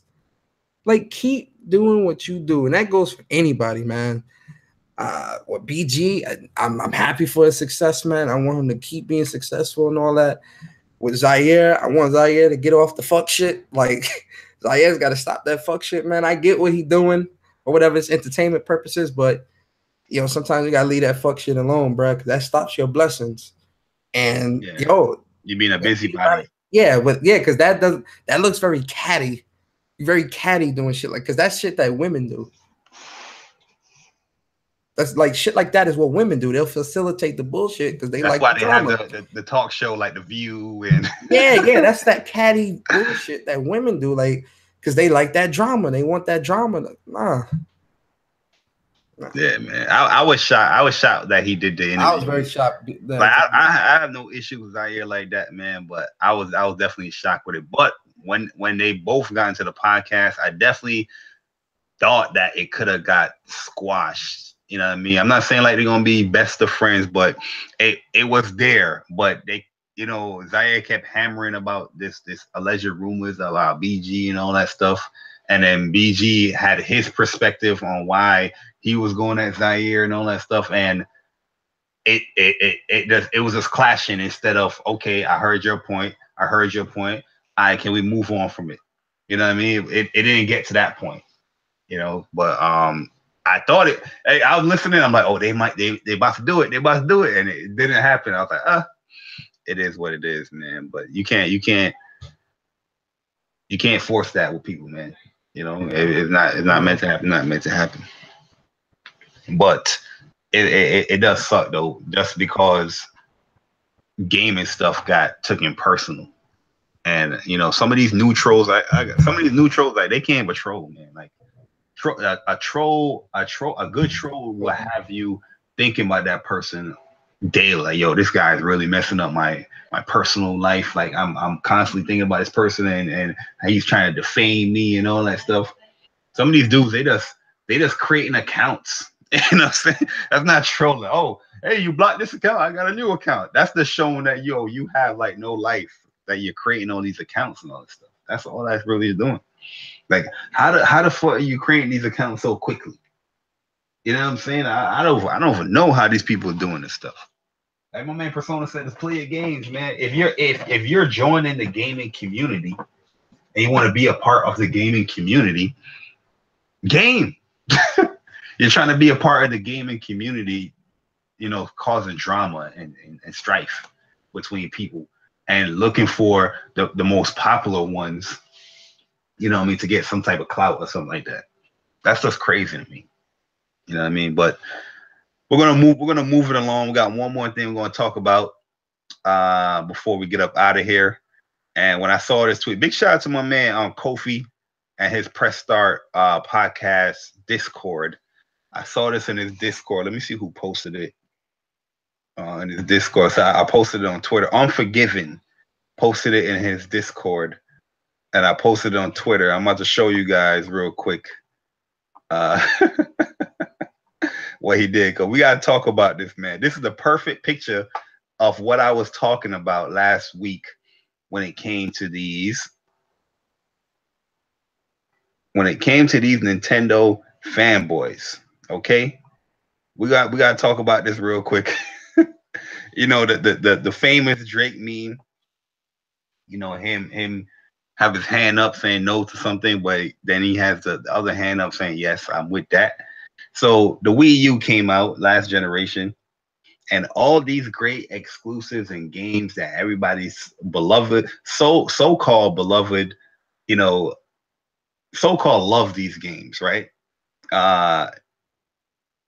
Every time I ask somebody, so why you didn't play on the Wii U? Did you like on the Wii U? Oh, I didn't play on the Wii U. Oh, I didn't have a Wii U. I didn't have to. How are you calling these games great from the first place if you didn't play them? But now when they're on the Switch, everybody's getting so hyped, you know what I mean, for these games. But these are the games originally came out. There was no hype for it. No hype. Not saying there's no hype, but from these new Nintendo fans that I'm seeing that's coming out here. You know what I mean? Donkey Kong Tropical Freeze. I know some of these people wasn't hyping this game out for the Wii U. You could have played that on the Wii. It's the same damn game. You know what I mean? Zelda, that came out on the Wii. You could have played it right there. I'm not even gonna say Lego. Mario Kart, I got that on the Wii U. You know what I mean? When I have family over, or when I have get-togethers, when I had the Wii U, that's what everybody was playing. We were playing Mario Kart. You know what I mean? Now on the Switch, I had it on the Switch, but I gave it away. And now it's on the Switch. Everybody's like, "Oh, I love this game. This game's crazy." You know what I mean? Bayonetta 2, my personal favorite game on the Wii U last generation.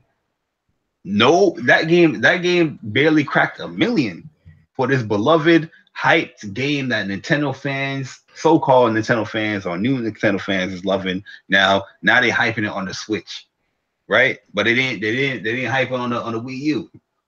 And some of them had a Wii U. They probably didn't even buy it. And Pokemon Tournament, another game that was on the Wii U. I didn't like it on the Wii U. I still don't like it on the Switch. That's why it's not bought. You know what I'm saying?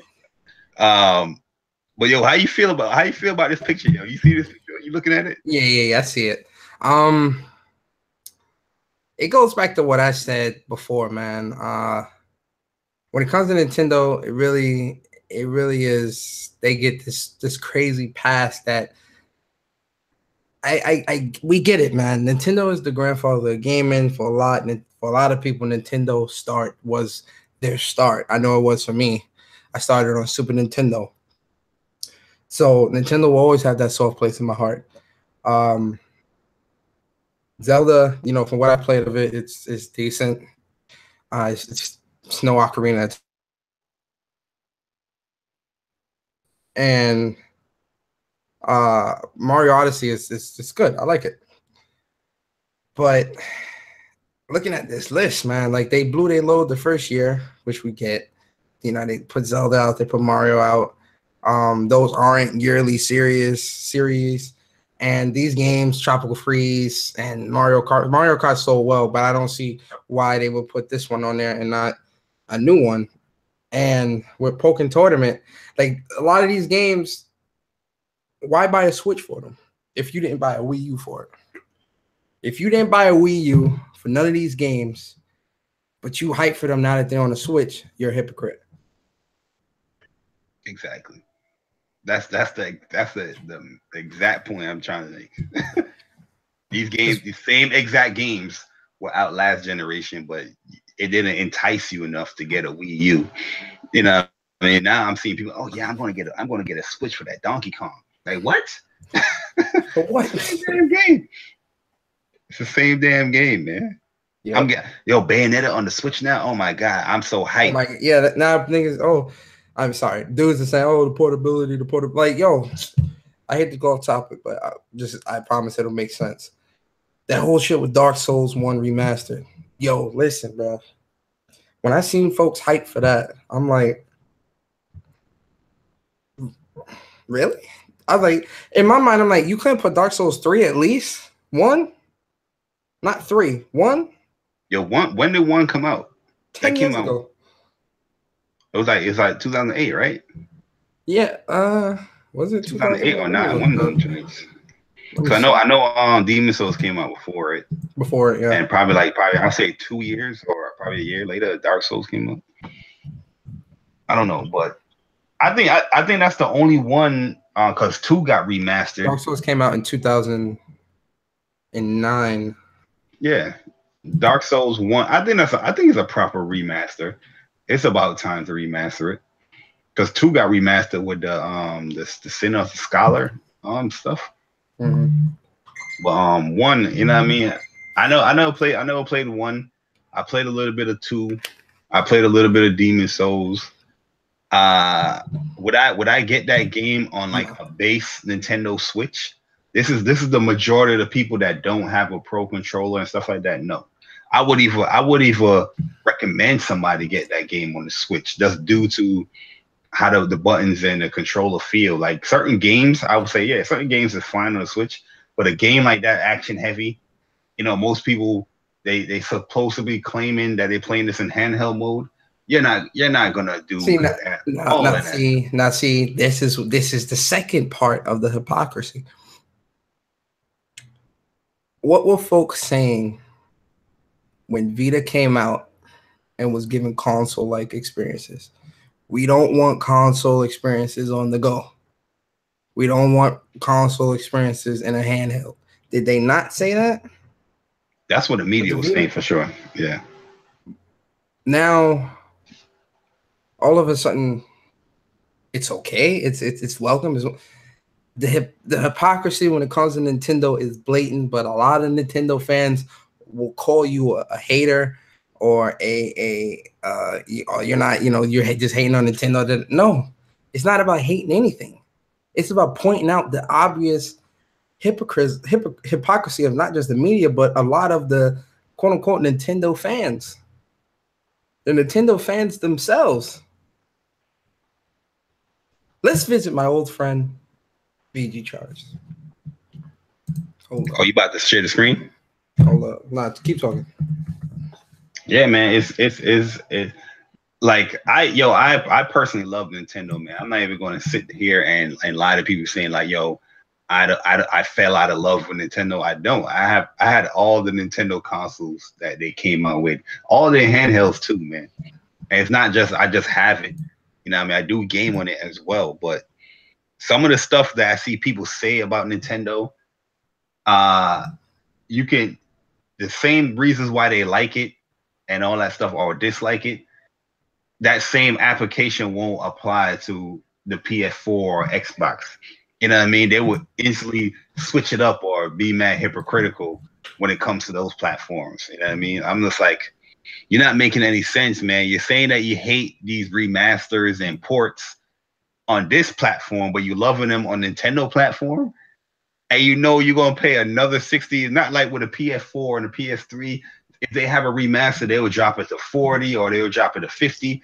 These games right here is gonna be another $60 for basically a Switch update. So you're probably gonna get like a couple of P's in resolution. You're gonna get Switch features as far as sharing and capturing, you know, your screenshots and little video clips, and the fact that the console can go portable. You know what I mean? That's what you're getting. So check that link, Barry, in the chat and bring that up. I'll put it in. 1 second. Let me stop sharing this. You know what I mean? But yo, when I saw that picture, yo, I had to post that. You already know I was gonna post. You already know I was gonna post that bad boy, man.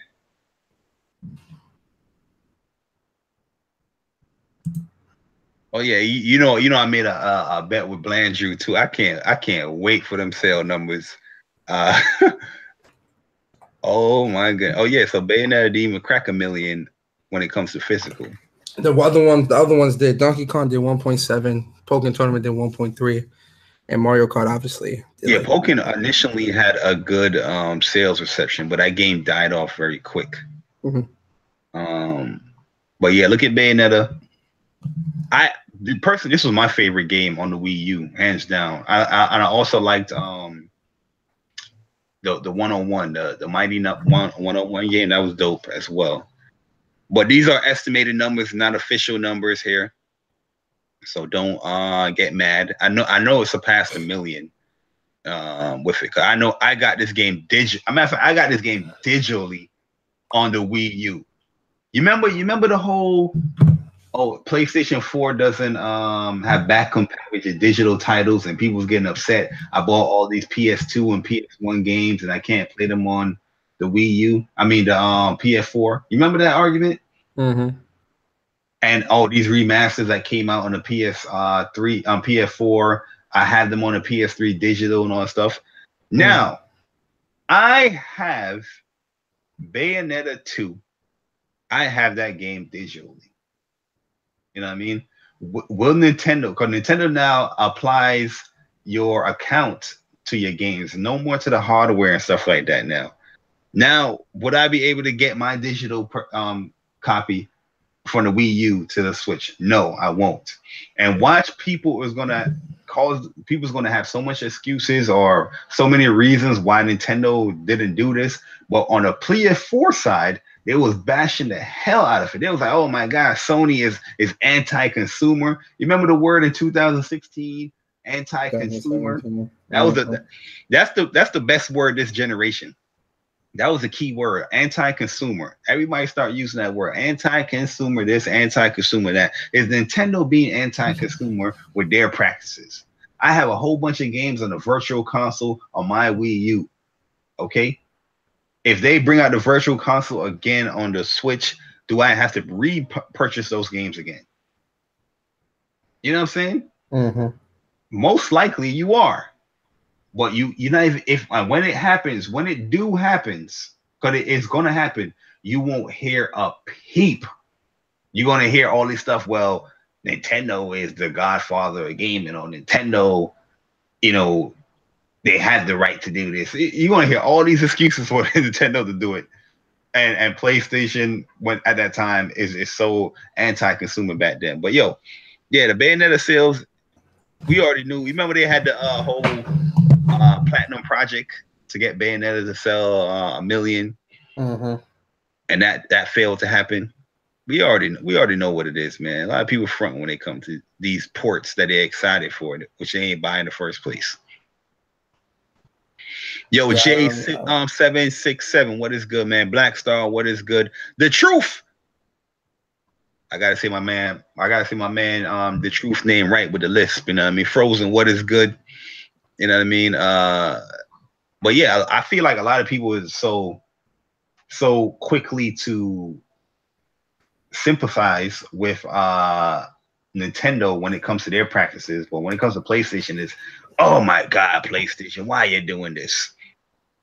PlayStation, you're horrible. You're anti-consumer. You know what I'm saying? It's just crazy to see, man. And you see it. They know they're doing it too. They know exactly what they're doing. And it's just funny to watch. Even like the Japanese games. Yeah, the Japanese game. Japanese games, Japanese RPGs are played best on the Switch, but they're not even buying them. Final Setsuna didn't buy. Nice Resort 2 didn't buy. They're not going to buy Dragon Quest Builders. Too. Yeah, they're not buying that. They're not buying them. They're not going to buy them. What they're buying is Mario's, the Zeldas. That's what they're buying. Splatoons. Even like Kirby and Metroid are even niche titles on the Nintendo. Yeah, Kirby, they're not going to buy it. You're going to see the few, especially Metroid. Like everybody hyping Metroid. A lot of these people never played Metroid. Metroid, they're not going to buy that either because they didn't even buy the 3DS version. They're not going to. I'm talking about people in this community. I literally know about 3 people in this community that bought that game for their 3DS. That's Bond, Erica Cuts to the Wind, and Kofi. And I know a lot of people in this community. That's as far as internet people in this community, and that's the only people I know that bought those games. That Metroid game. You think they're gonna buy the Metroid game on the Switch? Nah. It's already a handheld right there. It's already portable, guys. Because I know that's what they're gonna use. They're gonna use that excuse. But the Switch is gonna be portable. The 3DS right there is portable. You know what I'm saying? But yeah, man, they say all these claims, but they're not gonna buy it. Just like the fighting games on the Switch, and they're not buying that shit. Street Fighter 2 had an initial great launch month. Right now, the game didn't even crack 500K. It didn't even crack 500K yet. They're not buying these games. Is that SNK game coming to yeah, the SNK Heroine, yeah, it's coming there. So they're not gonna buy that either. Not even PlayStation dudes gonna buy that. I keep on PlayStation dudes. I seen PlayStation dudes hype up KOF. You know what I mean? I was there when KOF that just died, or people ain't gonna buy it. People saw like, oh, this is how the game's gonna look. They don't. All these people that didn't care about how games look, they care about mechanics. All these people that care about if a game is casual or not. You know what I mean? They want these hardcore fighting game experiences, but they didn't buy KOF 14. KOF is as hardcore as it gets when it comes to fighting game. It has a little auto combo in there as well. But when it comes to like linking stuff and actually learning that game, it is different. It is almost Guilty Gear level difficult. You know what I mean? But they don't buy those games. Let's keep it real, man. Let's keep it 100. Knights of Azure 2 came out. I haven't heard one person bought that game on the Switch. You know what I'm saying? They're not buying these games, man. Let's keep it 100. Black Star. Nintendo fans didn't even buy Xenoblade Chronicles. Exactly. The hype for Xenoblade Chronicles 2 was real. When that game came out, I was like, I mean, you know, I do have to buy these Christmas gifts. I do, you know, my cable bill was $20 higher than usual. It's gonna be some kind of excuse that comes up. They didn't even buy that shit. This guy, man. And Xenoblade is a fun game. It's a fun game, man. Yeah, I'm a talk about casual games though. That battle system. It starts out very casual. It gets a little bit more layers do apply to it, but the core of the battle system is very casual. Very casual. Since everybody wants to use that word casual. You know what I mean? Look at Pokken Tournament. I wouldn't consider Pokemon Tournament like casual per se. And that is a fighting game that, you know, like I said, people throw that word fighting casual around, but they ain't even buy Pokken Tournament. You know what I mean? I didn't really see much hype for that. Like initially, I saw a couple of people were hyped, but I think people want Pokemon Stadium, like a new one. That's what people want. I want a Pokemon Stadium, yo. I do. I'm gonna get Pokemon Tournament one day, just to do a tournament for it. I know I gotta get Street Fighter 2 as well, but they're not buying these games, man. I'm just keeping it real. They're not buying these games. If it's not Mario, Zelda is good in sales, but it's not like Mario sales. You know, if it's not Mario type stuff like Splatoon, they're not buying these games, man. And even Mario plus Rabbids, they ain't buy that game. No, they didn't buy that. They didn't. Yo, Nintendo never usually drop their prices on a game. Yo, they dropped that Mario versus Rabbids game like $40 and $30 mad quick, bro. Mad. Yeah, they didn't buy that. They didn't buy that at all. I was like, damn, Nintendo, they ain't buy the game? Nope. What's going on? Is it a Ubisoft thing? The Nintendo fans hate Ubisoft? But then if a game don't get announced for their platform, they get upset. Fuck you, Capcom. Fuck you, Ubisoft. We on our Nintendo bashing right now. Is DBZ Fighters coming to the Switch? No. That's why they don't like that game. That's why it's casual and it's not a good game. You know. That's why it's not on the Switch. But if it was on the Switch, oh my god, I could play best game to come out. Yeah, I could play on the go. You know? They'd have been hyped for that joint. Yeah, guys, we can put it in handheld mode and link up and play it. Said play it on the go. Yeah, man. I know how they think, man. But yo, we got one more thing. I said one more thing, but Frozen did bring it to my attention, and I definitely forgot about this. But there's a rumor that Xbox One is going to get a new Elite controller. Oh no! So everybody's questioning Xbox about where's these studios? What's it, Coalition? Are you going to make a new game? You know what I mean? New IP, and Xbox is denying all them, just like nope. But one thing they putting that money into, if this is true, is them controllers. Are people on Xbox really buying more controllers than the actual games? Because they are putting out controllers out there. Yeah, yo, man, what is going on here, Persona, man? I know you got like 5 controllers for Xbox. What's going on? Let's know, man. Nah, bro, I got 2 controllers. I got the one that came with the Xbox, and I got the first Elite controller. Yo, if this is true, yo, man, I don't even know what to say anymore to Xbox. These dudes, they like the controllers, bro. Like it's obvious that Microsoft wants to get out of the console division. It's obvious they do. A lot of their focus is on Microsoft Windows Store, and that's Play Anywhere shit is to promote more PC dudes to buy it, and it's like Xbox guys gotta be a vocal, man. Yeah, that if this is true, yo, I dead ass like Xbox, I'm done. I'd be done because we got no release dates for none of the games yet. Sea of Thieves got a release date, I think, and State of Decay 2 is speculated, and Crackdown 3, I think, is no release date for that. But we've been waiting for those for like years now. So and the thing is too, well, Xbox is getting some new games. Well, Sea of Thieves, that's a new IP, right? Yeah. State of Decay, Crackdown's not new, but Sea of Thieves, I want to see how that game is going to do, because that is going to be the true telling. Like they're not playing that, bro. That Xbox really don't want new IPs. They want the Halo, Gears, and Forzas. You know what I mean? That's gonna be the defining factor for Xbox One right there. I'll tell you off rip, they don't want that, bro. They don't want that. Not that. That ain't it, bro. Scalebound would have been a good deciding factor. Not that. That ain't it, brother. I don't think Scalebound would have sold like that, because it's a platinum game. They look fun as hell. Everybody hype it, but they don't buy it at the end of the day. They don't buy it. I would say Scalebound would have did at least $1 million. Yo, Huvie, we just talking about random stuff, things that happen in gaming and the community and stuff like that. But we on the Xbox controller right now. But Andrew Wilkins said, yo, why Xbox have Elite controllers but no Elite games? Ooh, that's a burn. Yo, Chris Krober, what's good, man? I'm not worried about release dates right now. I'm pretty busy as because you probably playing on PS4, bro. I was about to say that, like, well, you on PS4 right now, Cobra. Yeah, oh, man, Big Keith said he got 6 controllers. If it ain't the Elite, they break easy. Damn.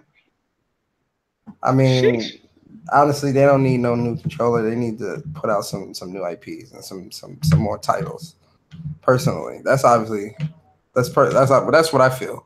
But if who puts out like different iterations of like a control? I feel like Scuff and stuff like that. I can understand, but these guys are people. The pros are not even playing on the Xbox.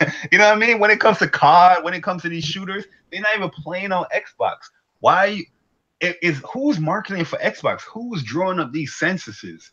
Because the as far as the competitive community is not even on Xbox. You know what I mean? It's not. I honestly don't know. I honestly don't know what the marketing for Xbox is right now when it comes to like all these controllers and stuff. I don't know who that's for. That's not for me. Like, because I'm looking for games. I'm not looking. Yo, Black Star asking how you guys feel about the God of War changes going on.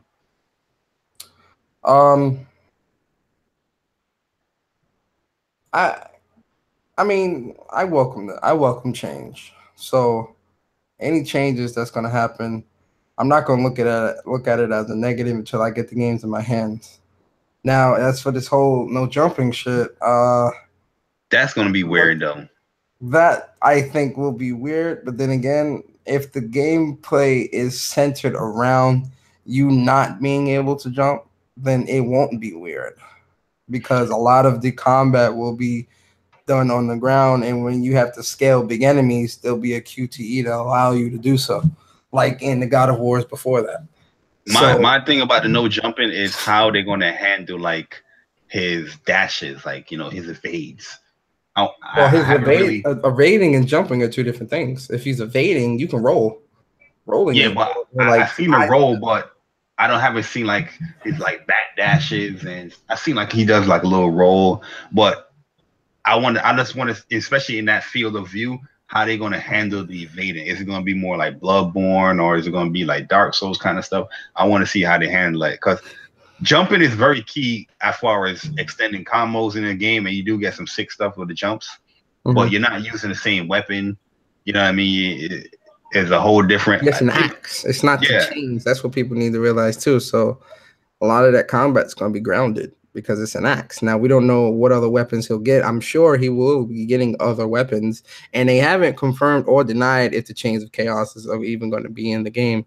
So the chains, the swords may be back, but no, I don't think the Chains of Chaos, because the dude was talking about the combat. They were very adamant about this new weapon and how it's going to have this Thor type feeling. In the 102 questions, he did ask him about the old weapons and the old chain weapons. And I think you might see a cameo, but usage, I don't know. But J Dog, my man, said Sony needs to put out them release dates. For real though, I'm a PS4 and Switch gamer. Automatic games, The Last of Us don't jump, and that felt great. That is a good ass point. That is a good ass point. Yep. People are upset about no jump button. It's kind of look like Hellblade now. It does have a Hellblade field of view. They need to make Elite controller handles better than Hellblade. They need to make the Elite controller metal, not the cheap. I actually kind of like the feel of the Elite controller. I'm not even gonna lie. I think Microsoft did a great job with the Elite controller. Only thing I don't like about the Elite controller is the paddles. I didn't like how the paddles. Yeah, the paddles are too sensitive. They're way too sensitive. Way sensitive, and the placing of how I hold the controller, I'm gonna always tap it. You know what I mean? But now go ahead and continue what you were saying. My bad. But that's really it, man. I'm excited for God of War nonetheless. The no jumping thing isn't a deal breaker for me because, again, Last of Us just has no jumping, and that game is very combat heavy, and the story in that game is amazing. And you know what? I didn't even think about jumping in The Last of Us. You know what I mean? Because you vaulted and stuff like that. Like, that's a good point. That may be the concept here. That's why I'm saying people that are up in arms about there being no jumping, relax. Like they said themselves, they're moving away from the traditional God of War and they're trying to try something different. So in doing so, you're not going to have those crazy combos like we had before. You know, they're trying to do something different. Yo, Persona, I gotta say this. My bad, guys. We gotta switch the topic a little bit, and talk about this Fable rumor that's going on now, right? Because shout out to my man Jay Main. I don't know if he's gonna be watching it, but he just posted a picture, and it says, "So what changed? We've heard Microsoft rekindle interest in Fable was in part inspired by Sony phenomenal success with Guerrilla Games' PlayStation 4 exclusive Horizon Zero Dawn. As of June 2007, Guerrilla's story-driven single-player open world action RPG sold 3.4 million copies. Now, you remember my man Philly Spence? You remember my man Philly Spence? If this is true and this rumor is inclined and is in emotions, Philly Spencer came out and told us around this time with Zelda and Horizon was doing great that single player games doesn't have those impact. But it seems like the impact of that game is reorganizing the way how you think about the single player experience for your platform, sir. Persona, the Philly Spencer has to answer for his crimes, other things that he's been saying, man. Yeah, he does. He does. Because he himself did say that single player games don't have an impact. He said this. The disrespect of this man, and people like, and you know what's funny about it? Every time this dude come out and say his donkey shit out of his mouth, you know what I mean? Everybody's like, yo, yeah, Phil Spencer, yeah, you're speaking that truth, man. You know, single player games doesn't have the impact no more. Phil Spencer coming out, oh, exclusives, Microsoft exclusives don't matter. Yeah, man. Now everybody on Xbox going with this notion. Yeah, it's all about the multiplats. You know what I mean? We got to start saying, man, yo, Phil Spencer, shut the hell up. You're full of shit. You know what I mean? You're full of shit. Everybody make fun of Jay Barry when I speak because I got a lisp, but they don't want to make fun of Phil Spencer when he said the dumb shit that come out of his mouth. Talk to them, Persona. I mean, listen, man. Folks have been saying this for quite a while, ever since Phil Spencer said the single player games have no impact. Single player games are very important to the gaming industry as a whole, because not everything needs to be multiplayer. And honestly, a lot of people that claim multiplayer games is all they play, they don't even play those long. A lot of multiplayer games, the community dries up within like the first 3 months of the game releasing. COD is an example of that. That first month, that community's booming, but come back, February, the community ain't booming like that. Same thing with multiplayer on fighting games or whatever the case may be, sports games and all that. You're not playing those every single day online. So what are you doing? Phil Spencer had the nerves. This is a rumor. This is not facts. But Frozen has told me that the new Elite controller could possibly $200. That is more money than what you're charging for your Xbox One S. Oh no. If it take AA batteries, it's an L off rip. Yo, facts, B. It's an L. If it takes AA batteries and then you gotta buy a recharge kit, it's an L. It's an L off rip. So you're not paying only $200. You're paying like $230. Yeah, it's an L off rip. Yo, son, what is going on right here on Microsoft, man? Yo, they got some things in place that is great, like gifting, digital refunding. Like they have actual policies for that, which is great. But some of these stuff that they be doing, I'm like, what the hell? The hell? If this is true, $200, and people have nerve to say VR or whatever like that is crazy. But this man out here, at least VR offer you like a different experience for you playing a game. This man over here is giving you a $200 controller like he's scuff or something. This is crazy, man. Yeah, I ain't with it, man. I ain't with it.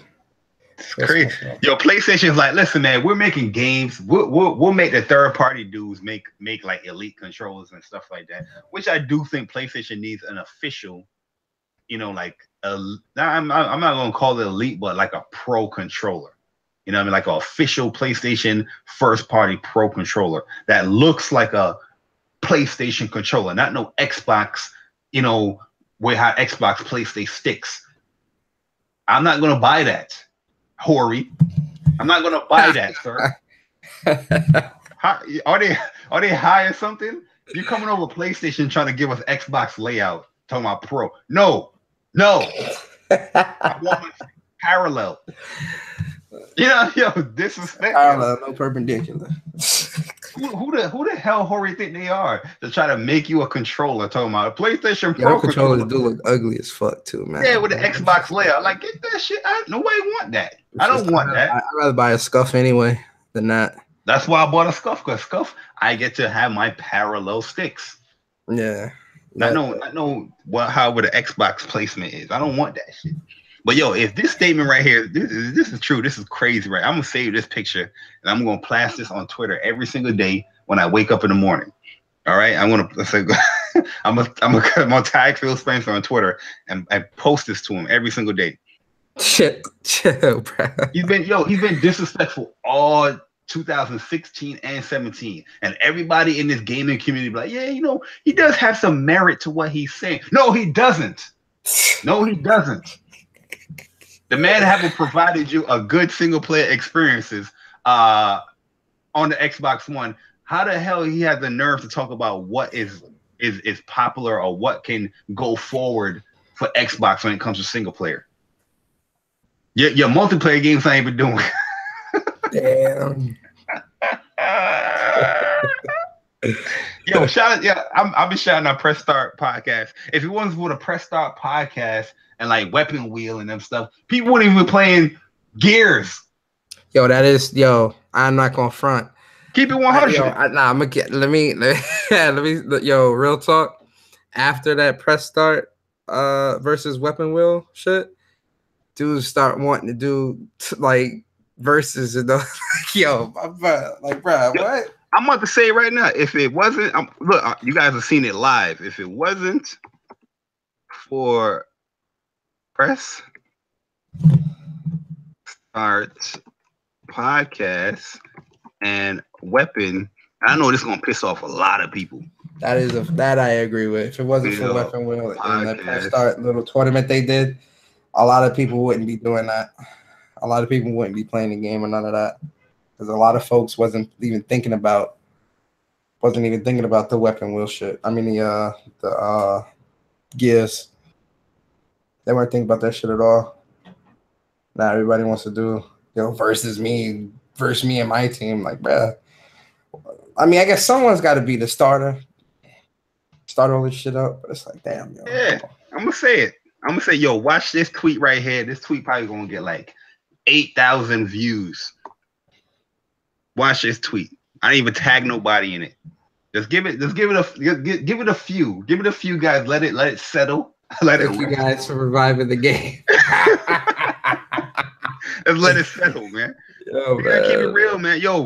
I didn't even watch Gear 4 like that until these guys are playing it. So you imagine the rest of the Xbox community, they wasn't playing that game.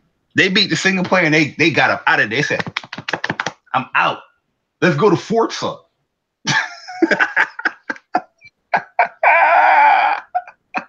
Yo, Gears is fun though. Yeah, it probably is fun. I don't know. But yeah, I'm talking about as far as like what I see. Like, you know what I'm saying? If somebody's playing Gears by itself that's regular at their house, you're not seeing that. But I'm talking about live streams and attracting people. If it wasn't for those two, like, people want to be playing that shit, man. That John was dead, bro.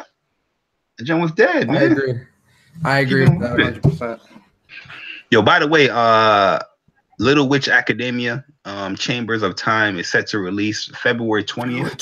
PS4, digital, and Steam. So I don't think there's gonna be a physical version for it, but I like this anime. I'm gonna cop it. Yeah, I'm gonna cop that. It's cute, man. It's cute. So I wanna see what it is about. You know what I mean? No homo. Pause. Sometimes you gotta buy your cute games, man. People afraid to admit to buy their cute games. Bro. Yeah, buy your little cute games, man. You know what I mean? Gaming is gaming, guys. I'm not saying go out there and buy what's it called? Leisure Suit Larry. which probably most of y'all probably bought that on the low when it was on PC. You know what I mean? But I'm saying, yo, buy your little cute games, man. Sometimes you got to mix it up a little bit. Change your palette up a little bit, you know? Change it up. But yo, anything else? Let me check Twitter. We'll get up out of here, man. See any other thing. Anybody have any questions they want to ask? Get our thoughts on anything. Oh, Marvel vs. Capcom is going to have a new patch tomorrow, fixing some bugs for certain characters and mechanics, including unblockable setups. Ooh, I want to see that. I want to see what unblockables they're gonna try to dissipate with that. They might be getting rid of loops as well. There's some crazy. I mean, them unblockable setups is nasty. Like, who got one? It's strange. I think it's strange. It might be strange in what you call it? What's my man? The mayor.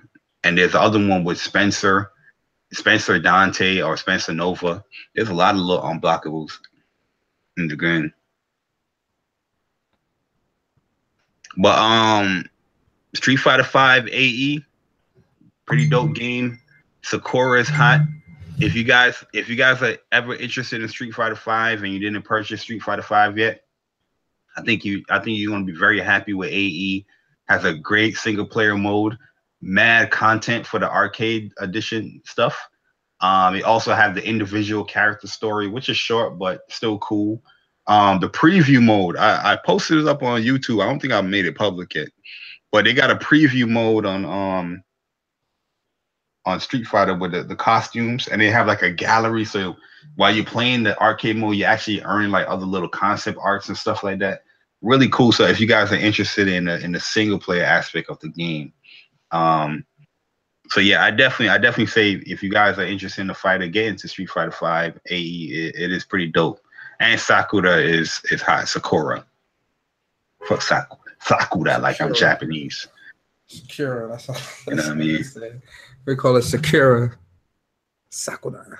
Oh yeah, Chris, you did get Street Fighter on 5 for free, man. Thanks for coming out, being supportive of the online arcade. Matter of fact, we got a tournament this weekend for Street Fighter 5 AE on the 20th, and we have another tournament for Marvel vs. Capcom on the 21st. So far, we got about, the last time I checked, it was 18 people that signed up for Street Fighter 5. And yeah, it's still 18 people that signed up. And some the heavy hitters is back, man. Like Crossover is back, Tega is back, 420 Goddess is here, Cubano is here, Mex Fighter, Kuratani is here. We got some new people too. Goku signed up. My man, shout out to my man Ghetto, man. Goku signed up to the tournament. Frozen is in here. Okay. Yeah, we got some heavy hitters. We got some. Oh, my man, Real Vision. Big shout out to Real Vision. That's another dude in Kofi's Discord. Cool dude, man. You know, my man plays games, man. Respect. Yo, Big Mike is in here. Respect to my man, Big Mike. Big Mike got heart, man. That's my man. Yo, we talking about Mike yesterday on Chuck's podcast. Mike got heart, man.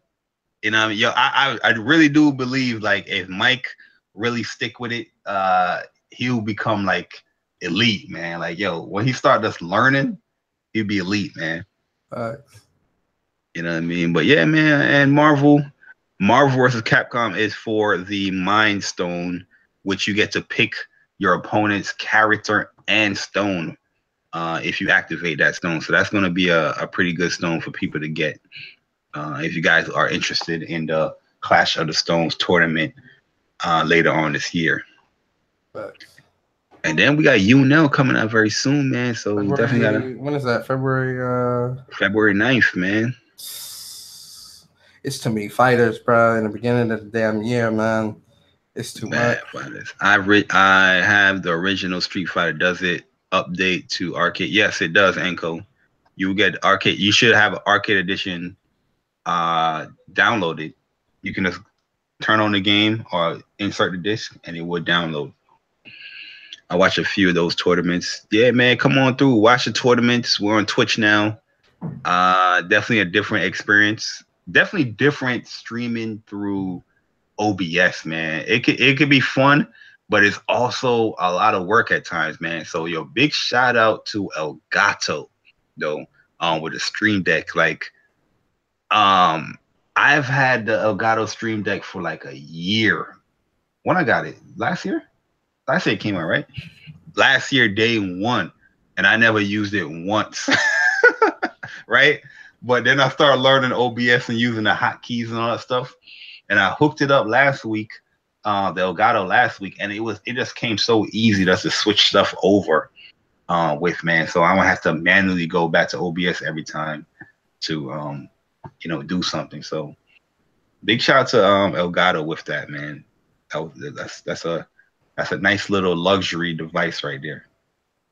Yeah, I gotta get one. I'm gonna get one. Yeah, it's easy too, man. Real talk. It is very easy. It's just a simple drag and drop into the Stream Deck, and then you can place your little custom picture in there. It is dumb easy, bro. I was kind of surprised and shocked how easy it was. Like, whoa, super easy. But anything else, man? Any questions? Cause we about to get up out of here. I think we've been streaming for like a good 2 hours, 2.5 hours now.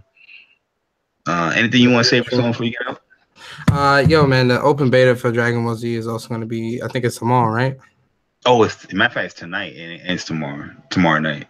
So it's 24 hours. It's going to start tonight at 7 or 10 our time. One of them shits.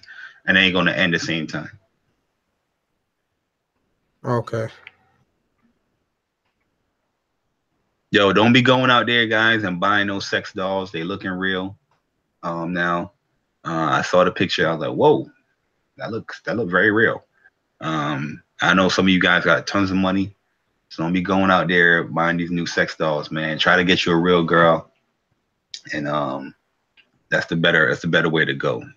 You don't got to pay for the real girl. Well, if everything goes right.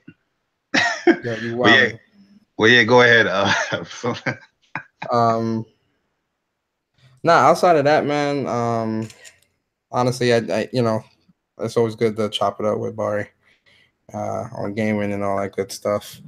But yo, man, again with the whole beef stuff, yo, man, to everybody play your games, enjoy what you play, man. Make sure you subscribe to my YouTube channel, Gaming with Persona. Mind of a Gamer will be this weekend. We got a lot of stuff to talk about too. A lot of stuff we're gonna hash through, gaming wise. And make sure you follow my Twitch channel, which is also Gaming with Persona.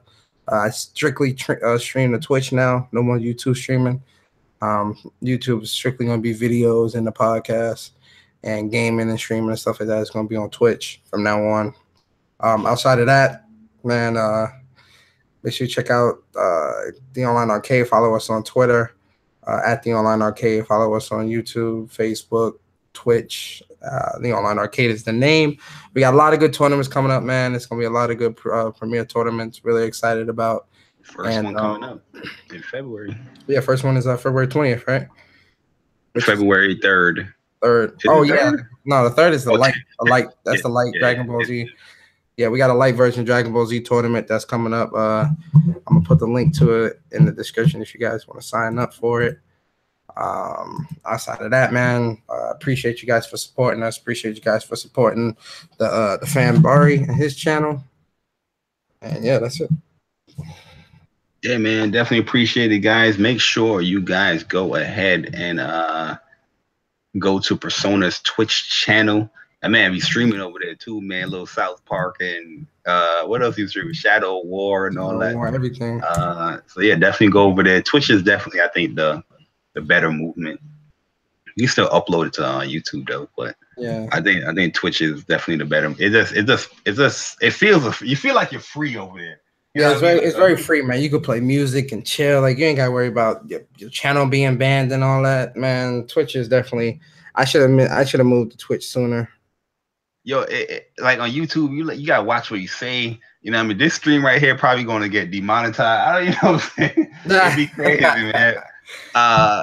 So you're not really that free. Yo, what happened to the debate with L Mega? Yo, Enko, man, K Mega don't want this work. To be honest with you, K Mega realized that, yo, Bari is real out here when it comes to these debates, and I don't want none of that. You know what I mean? Like, this guy will put me in a blender and will have me thinking like I hate Xbox. You know what I'm saying? You know what I mean? So a lot of these Xbox guys don't want no debate, man. You know what I mean? I'm always open to have a debate with somebody, you know, if they know how to debate. Some regular Joe Schmo dude that can't convey his arguments properly, I'm like, all right. You know, back if it was like 3 years ago, I'd have debated you, but now I'm like, yo, you can't make a proper argument. But majority of the Xbox dudes, they don't want to debate me. Just keeping it real. But yeah, man, we're about to get up out of here. The online arcade, definitely going to be in full effect this weekend. Busy weekend, 2 tournaments. Hopefully you guys come through to the Twitch channel on there. I'll probably have the link to there as well, and I will have the link to Persona's Twitch channel in this description as well. So definitely appreciate all you guys coming through. Like all the YouTubers will say, hit the like button. Subscribe, you know, things like that, man. But yo, we out of here. Deuces. Peace.